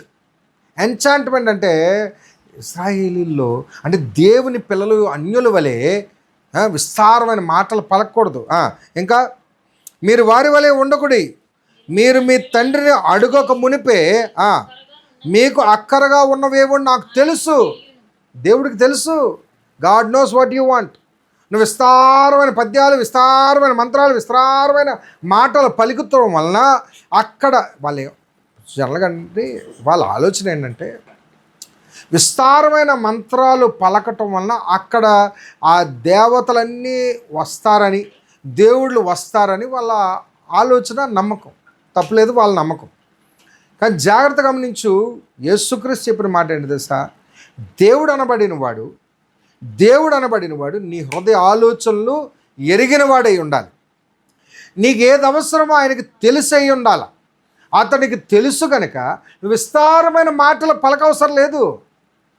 ప్రభువా నన్ను మన్నించు, నా దిన ఆశీర్వాదము నాకు దయచేయి. దేవుని మీద ఆధారపడమే నేర్పిస్తాడు తప్ప దేవుడిని అలాగా ఎంచాంట్మెంట్. అందుకే ఇజ్రాయిల్లో ఏం లేదంట, దెర్ ఇస్ నో మంత్రం లేదు, ఎంచాంట్మెంట్ లేదు, అంటే శకునం లేదు. అర్థమవుతుందండి? So there is no enchantment and there is no divination in children of God. మనలో కూడా ఇప్పుడు వాళ్ళని అంటాం కాదు, వాళ్ళ గురించి పక్కన పెట్టేసేయండి. ఇప్పుడు వారికి నేను ఒక మెసేజ్ ఇవ్వడానికి ట్రై చేశాను. అక్కడ ఏంటంటే నువ్వు చెప్పే మెసేజ్ లేకపోతే నువ్వు చెప్పే బ్లెస్సింగ్, నువ్వు చెప్పే విష్ ఎలా ఉండాలంటే ఒక అర్థవంతంగా నాకు అర్థమయ్యి నేను దాన్ని అవును నా జీవితంలో కూడా అలా జరగాలని కోరుకునేటట్టు ఉండాలి తప్ప ఆ పేర్లు ఎత్తి చదివితేనే తప్ప, లేకపోతే ఆ మంత్రాలు వేసి మాట్లాడితేనే తప్ప, లేకపోతే ఆ యొక్క పదాలు పలికితేనే, లేకపోతే ఇన్ని పదాలు ఇవన్నీ పలికితేనే. విస్తారమైన మాటల్లో దోషం ఉండగా మానదు అని లేఖనం ఉంది. సో రహస్యమందు ఉన్న దేవుడికి నువ్వు రహస్యంలో ప్రార్థించే, ఓ ప్రభువా అని మనం బాహాటంగా చూపించుకోవడానికి ప్రార్థన చేస్తున్నాం మనలు కూడా. సో కాబట్టి వారి వలె మనం కూడా ఏమండి జాగ్రత్త గమనించండి. ఇక్కడ యేసు నామంలో మనం అంటాం ఏమని? యేసు నామంలో జరుగును గాక. యేసు నామంలో పలికేస్తే అయిపోతుందా? యేసు నామంలో పలికేస్తే అయిపోతుందా? అసలు యేసు నామం అన్న పదానికి అర్థం ఏంటి? యేసు నామం అన్న పదానికి అర్థం జస్ట్ ఒక నామం పలికేస్తే జరిగిపోతుందా? ఆ నామం పలికేవాడు ఎవడైనా పలికేయచ్చా? అయితే ఏమండి చెప్పండి. వాడు ఫుల్గా వ్యభిచారంలో ఉన్నాడు, వాడు ఫుల్గా తాగుబోతుగా ఉన్నాడు, వాడు ఫుల్గా దొంగతనంలో ఉన్నాడు, మోసం చేస్తున్నాడు, భయంకరమైన పాపంలో ఉన్నాడు, చర్చకొచ్చి యేసు నామములో జరుగును గాక అంటే అయిపోతుందా? ఎంచాంట్మెంట్ వలన దేవుడు కార్యాలు జరిగించడు. ఇది అన్యులు తెలుసుకోవట్లేదు, మీరన్నా తెలుసుకోండి రా బాబు. యేసు నామములో జరుగును గాక అంటే ఆమెన్ అంటే అయిపోతుందా? ఏమండి ఆమెన్ అని ప్రతిదానికి ఆమెన్ ఆమెన్ ఆమెన్ ఆమెన్. యేసు నామములో యేసు నామములో యేసు నామములో. యేసు నామం అంటే అర్థం ఏంటంటే నామము అంటే గుణము, శీలము, క్యారెక్టర్. యేసు గుణానికి అనుగుణంగా నువ్వు ప్రవర్తిస్తే నువ్వు ఏది అడిగితే అది జరుగుతుంది. నా నామందు మీరు ఏది అడిగినను, ఏమన్నారండి? నా నామందు మీరు ఏది అడిగినను అది మీకు అనుగ్రహిస్తాను. నా నామం అంటే అర్థం ఏంటి? యేసు నామంలో అల్లది ఇవ్వండి ప్రభువా, ఇచ్చేస్తాడా? అంటే ఒక పదం పలికితే ఇచ్చేస్తాడా? కాదు. యేసు నామం అంటే నామం ఈజ్ కాల్డ్ క్యారెక్టర్. ఆయన గుణము, ఆయన యొక్క సిద్ధాంతం, ఆయన ఉద్దేశం. సో దేవుని ఉద్దేశాలు, క్రీస్తుని ఉద్దేశాలని అనుగుణంగా నువ్వు మనసును మార్చుకొని ఆ ఉద్దేశాలకు అనుగుణంగా ఏది అడిగినా జరుగుతుంది నీకు. అవునా కాదా? ప్రజెంట్ నాకు BMW కావాలా? ప్రభు యేసు నామములో రేపు BMW వచ్చును గాక. BMW కాదు కదా, బియ్యం డబ్బా కూడా రాదు. అర్థమవుతుందా? BMW కూడా కాదు, బియ్యం డబ్బా కూడా రాదు. యేసునామం అని పదం పలికేస్తే జరిగిపోతుందా? దాని భావం ఏంటో అర్థం చేసుకోవాలి కదా. అర్థం చేసుకోకుండా మనల్ని కూడా యేసునామములు జరిగిపోను, యేసునామములు. లోకస్తులు వరే వారు కూడా ఏమనుకుంటున్నారండి? ఆ చాంటింగ్లో కార్యాలు జరిగిపోతాయి, దేవుని శక్తి దిగి వస్తుంది. కాదమ్మా, చదవండి అక్కడ ఏమంటున్నాడు? 6వ అధ్యాయం 7వ వచనం. మరియు మీరు ప్రార్థన చేయనప్పుడు అన్ని జనుల వలె వ్యర్థమైన మాటలు వచింపవద్దు. విస్తరించి మాటలాడుట వలన తమ మనవి వినబడునని వారు తలంచుకొనుచున్నారే. సో కాబట్టి వారి వలె మీరు అలా చేయకండి, మీరు వారి వలె ఉండకడి. ఏంటంటే ఎందుకు అలా చేయొద్దు అంటున్నాడు? మీ తండ్రి నేను నాకు అన్నీ తెలుసు, మీకు ఏది అవసరమో నాకు తెలుసు అన్నారా? కానీ ప్రార్థన చేయాలి. ఎందుకు చేయాలండి? ప్రార్థన చేయాలి, కానీ ప్రార్థనలో గోల ఉండకూడదు అండి. ప్రార్థన అర్థవంతంగా ఉండాలి, అభ్యర్థన అర్థవంతంగా ఉండాలి, రిక్వెస్ట్ మీనింగ్ఫుల్గా ఉండాలి, నీ హృదయపూర్వకంగా ఉండాలి. అట్ ద సేమ్ టైం దేవుని ఉద్దేశాలు కలిగి ఉండాలి. ఉద్దేశం పాడైపోతే నీ ప్రార్థన ఎలా ఫలిస్తుంది? అంతేనా? ఉద్దేశం దేవునికి అనుగుణంగా లేకపోతే ప్రార్థన ఎలా ఫలిస్తుంది? ప్రార్థన ఫలించాలంటే మన ఉద్దేశం క్రీస్తుకు అనుగుణంగా ఉండాలి. కాబట్టి ఆ విధంగా ఏమంటున్నాడంట, ఈ విధంగా మనం తెలుసుకుందాం.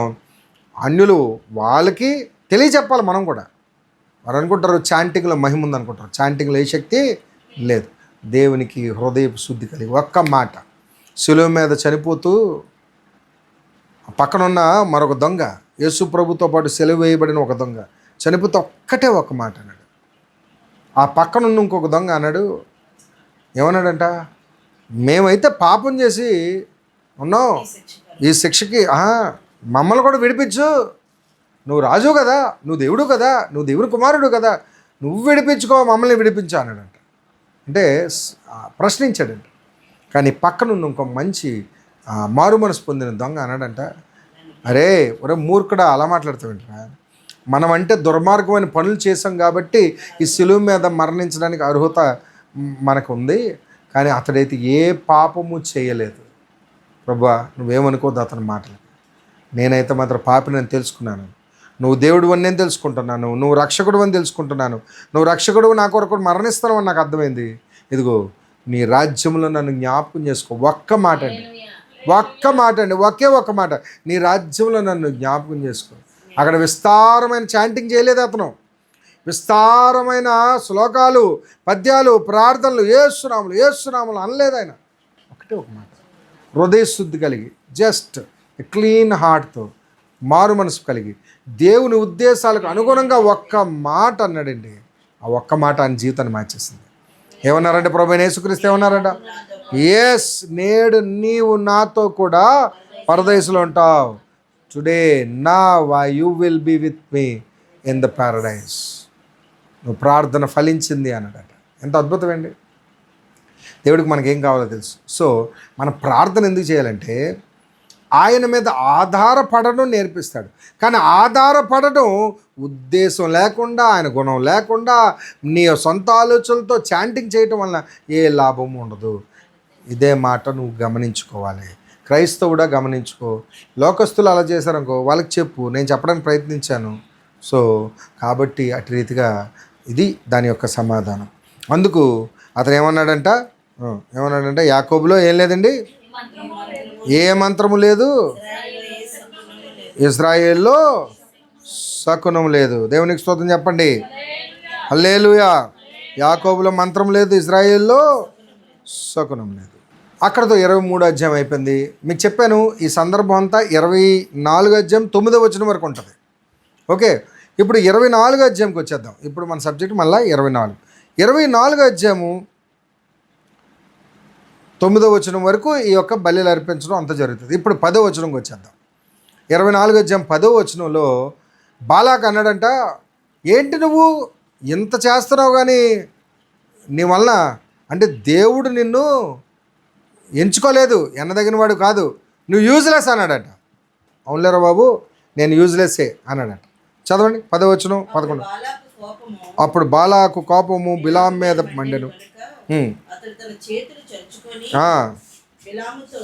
బిలాముతో నా శత్రువులను శపించుటకు నిన్ను పిలిపించదును కానీ పూర్తిగా దీవించదు. కాబట్టి చాలు,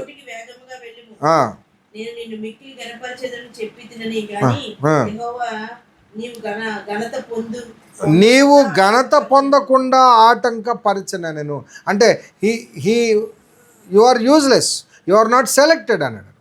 అవును, నేను సెలెక్టెడ్ కాదు, దేవుడు ఏం చెప్తే అది నేను చేయాలి, నేనేం చేయలేను అని అన్న తర్వాత జాగ్రత్తగా గమనించండి, బిలాము ఇంకా అద్భుతమైన ప్రవచనం, యేసుక్రీస్తు గురించి ప్రవచనం చెప్తాడు. 17వ వచనం చూడండి. దేవుని వచనమే కాదు, ప్రవచనం కూడా పలుకుతాడు. ఆయన చూచుచున్నాను కానీ ప్రస్తుతము ఉన్నట్టు కాదు, ఆయన చూచున్నాను కానీ సమీపం ఉన్నట్టు కాదు. ఎవరిని చూస్తున్నాడంట? బిలాము. ఏంటి? బిలాము యేసుక్రీస్తును చూస్తున్నాడు. రాబోయే సంవత్సరాలలో ఒక 1500 సంవత్సరాల తర్వాత ఇదిగో ఈ వంశములోంచి ఒక నక్షత్రము వస్తుంది. ఏంటో నక్షత్రం అంటే యేసుక్రీస్తు అనే నక్షత్రం యాకోబులో ఉదయించుచు రాజదండము ఇజ్రాయేల్ నుండి లేచును, అది మోయాబు ప్రాంతములను కొట్టును, కలహవీరులందరినీ నాశనము చేయను. అంటే జాగ్రత్తగా వినండి, ఈ అంతిమ కాలంలో రాజ్యాలన్నీ ఏమైపోతున్నాయో ప్రవచనం ఎత్తి చెప్పాడు అనమాట బిలాము. అది దేవుడు అతని నోటి ఉండి పలికించాడు. సో కాబట్టి ఈ విధంగా దేవుడు ఇశ్రాయేలు పక్షమున ఉన్నప్పుడు ఎవ్వడు ఏమీ చేయలేడు. ఇప్పుడు ఎవ్వడు ఏమీ చేయలేనప్పుడు ఇదిగోండి చూడండి, జాగ్రత్తగా గమనించండి. బిలాం ఏం చేస్తాడు తెలుసా? ఇంకా నా నోట్లోంచి శాపనార్థాలు రావు, దీవెనలు తప్ప ఇంకేవి రావు. కాబట్టి దేవుడు వారి పక్షాన వ్యాజ్యమాడుతున్నాడు. నువ్వు నేనే ఏమి చేయలేవు. కానీ ఒక్క ఛాన్స్ ఉంది, ఒక్క అవకాశం. ఏంటో తెలుసా? వాళ్ళలోకి కొంతమంది స్త్రీలను పంపించు. ఏమన్నా దొడ్డిదారి ఎంచుకున్నాడు బిలాము, దొడ్డిదారి ఎంచుకున్నాడు. ఇజ్రాయేల్ని పడగొట్టాలంటే మీ మోయాబు స్త్రీలు చాలా అందగత్తలు కదా, ఈ మోయాబు స్త్రీల్ని ఎరగా పంపించు, వాళ్ళు పడిపోతారు, పాపం చేస్తారు. నేను శపించవసరం లేదు, దేవుడే వారిని శపించేస్తాడు అని తప్పుడు సలహా ఇచ్చాడు. ఎవరికి? బాలాకి ఇచ్చాడు. అప్పుడు బాలాకి ఏం చేస్తాడు తెలుసా? ఆ మోయాబు స్త్రీలను కొంతమందిని ఏర్పాటు చేసి కొంతమంది అందగత్తల్ని పంపించి వారితో మరి కూడుటకు పంపించగా చాలామంది అక్కడ వారి వ్యామోహంలో పడిపోయి, చూడండి 25వ అధ్యాయంకి వచ్చేద్దాం. ఇక 24 ఎక్కడితో అయిపోయింది, 25 ఇక నుంచి 25వ అధ్యాయం మొదటి వచనం.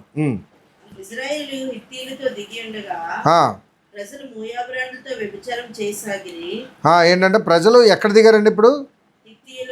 హిత్తీయులలో దిగగా ప్రజలు మోయాబు రాణులతో వ్యభిచారం చేయసాగిరి. ఏం చేశారంటే ఆ స్త్రీలు అది ఇప్పుడు వారు దేనికంట వ్యభిచారంతో పాటు ఏం తప్పు చేయించాడంట? 2 తప్పులు చేయించాడు బిలాము వాళ్ళ చేతే. ఏంటి? ఒకటి వ్యభిచారం అయితే, రెండోది దేవతలకు మొక్కేటట్టు చేశాడంట. అంటే ఇక్కడ జాగ్రత్త గమనించండి, కత్తి లేదు, కర్ర లేదు, ఏమీ లేదు, తడిగొడతో గొంతు కోసినట్లుగా వాళ్ళంతట వాళ్ళే పాపం చేసేటట్టు చేసి పడేసి దేవునికి విరుద్ధంగా చేసి దేవుని వచ్చే ఉగ్రతను పొందుకునేటట్టు చేశాడు. సో జాగ్రత్త గమనించండి 21వ వచనం. సో వాళ్ళ చేత ఏ పాపం చేయించాడండి? ఒకటి వ్యభిచారము,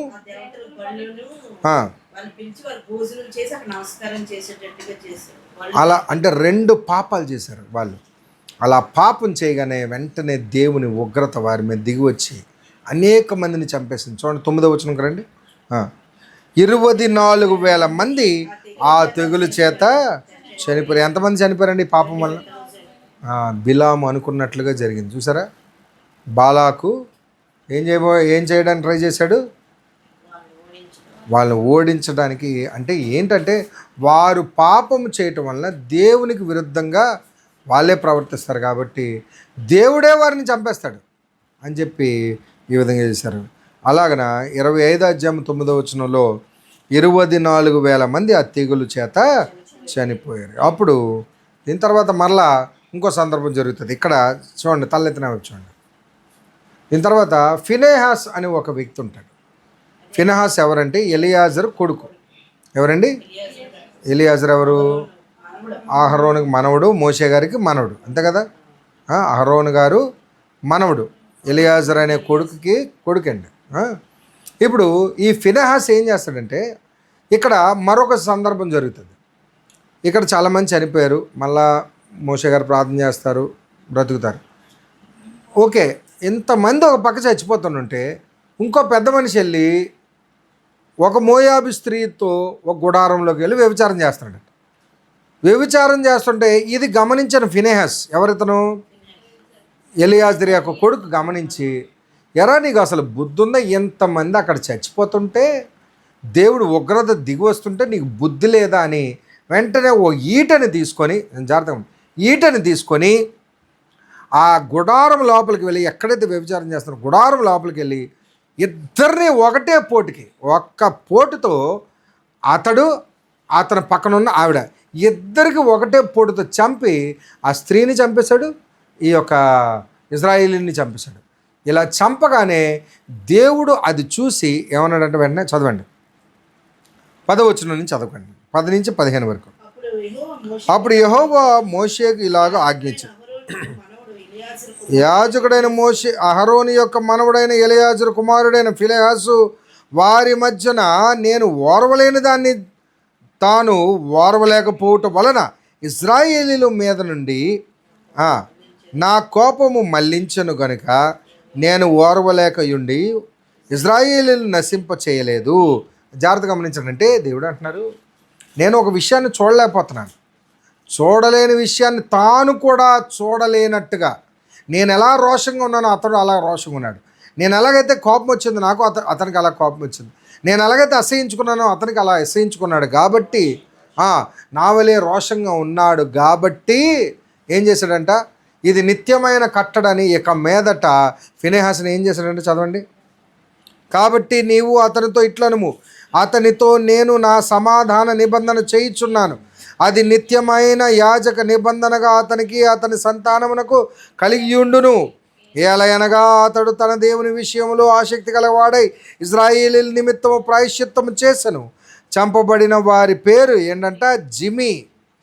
అతని పేరేంటంట, చంపబడిన స్త్రీ పేరు కోజ్బి. ఏంటంట ఈ విధంగా. సో ఫినెహాసు రోషం తెచ్చుకొని దేవుని పక్షాన ఏం చేశాడంట, చంపాడు. కాబట్టి దేవుడు అతనికి నిత్యమైన నిబంధన చేశాడంట, అది యాజక నిబంధన. సో ఇక మీదట నేను నీకు తోడై ఉంటానని వాగ్దానం చేశాడు. ఇటు రీతిగా మనము ఈ 25 అధ్యాయాలు పూర్తి చేసుకున్నాం. సో కాబట్టి దేవుడికి ఇష్టమైనది ఏదో అది చేయండి, దేవుడికి అసహించుకునేది ఏదో అది మానండి, దేవుని నిబంధనకు మీరు లోబడండి. మనం ఈ 5 అధ్యాయాలు మనం నేర్చుకున్నాం. యెహోవా మన పక్షాన ఉంటే ఏ శత్రువు నిలవలేడు. యెహోవా మన పక్షాన ఉండాలంటే ఆయన చిత్త ప్రకారంగా మనం నడవాలి. ఎలాంటి విరోధులు వచ్చినా సరే ఆయన దీవెనను తిరిగి ఎవరు కూడా దొంగిలించలేరు. మనలో ఉన్నవాడు ఈ లోకంలో ఉన్నవాడి కన్నా గొప్పవాడు. సో కాబట్టి మనల్ని పడేసేది ఒకటే ఏంటంటే, మన చేతులతో చేసే పాపం. ఆ పాపం వల్ల మనం దోషం తెచ్చుకుంటామేమో. సో కాబట్టి పాపమునకు దూరంగా ఉండండి, దేవుని నిబంధనకు దేవుని కృపకు దగ్గరగా ఉండండి. దేవుడు మనల్ని దీవించి ఆశీర్వదించును గాక. దేవుని ఆశీర్వాదం పొందుకుందామండి. కళ్ళు మూసుకుందాం.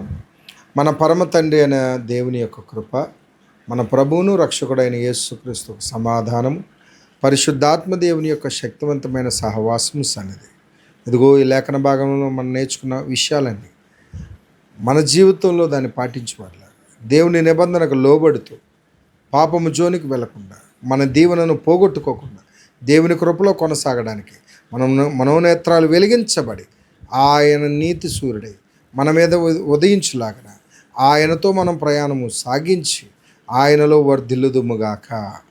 ఆమేన్, amen, amen. God bless you. Praise Lord అండి. అందరికి వందనాలండి. మరి చెప్పబడిన వాక్యము మీ అందరికీ కూడా ఆశీర్వాదకరంగా ఉందని నేను నమ్ముతున్నాను. మీరు వీలైనంత మటుకు అనేక మందికి దీన్ని షేర్ చేయండి. దేవుడు మిమ్మల్ని బహుగా దీవించి ఆశీర్వదించును గాక. God bless you. Praise the lord.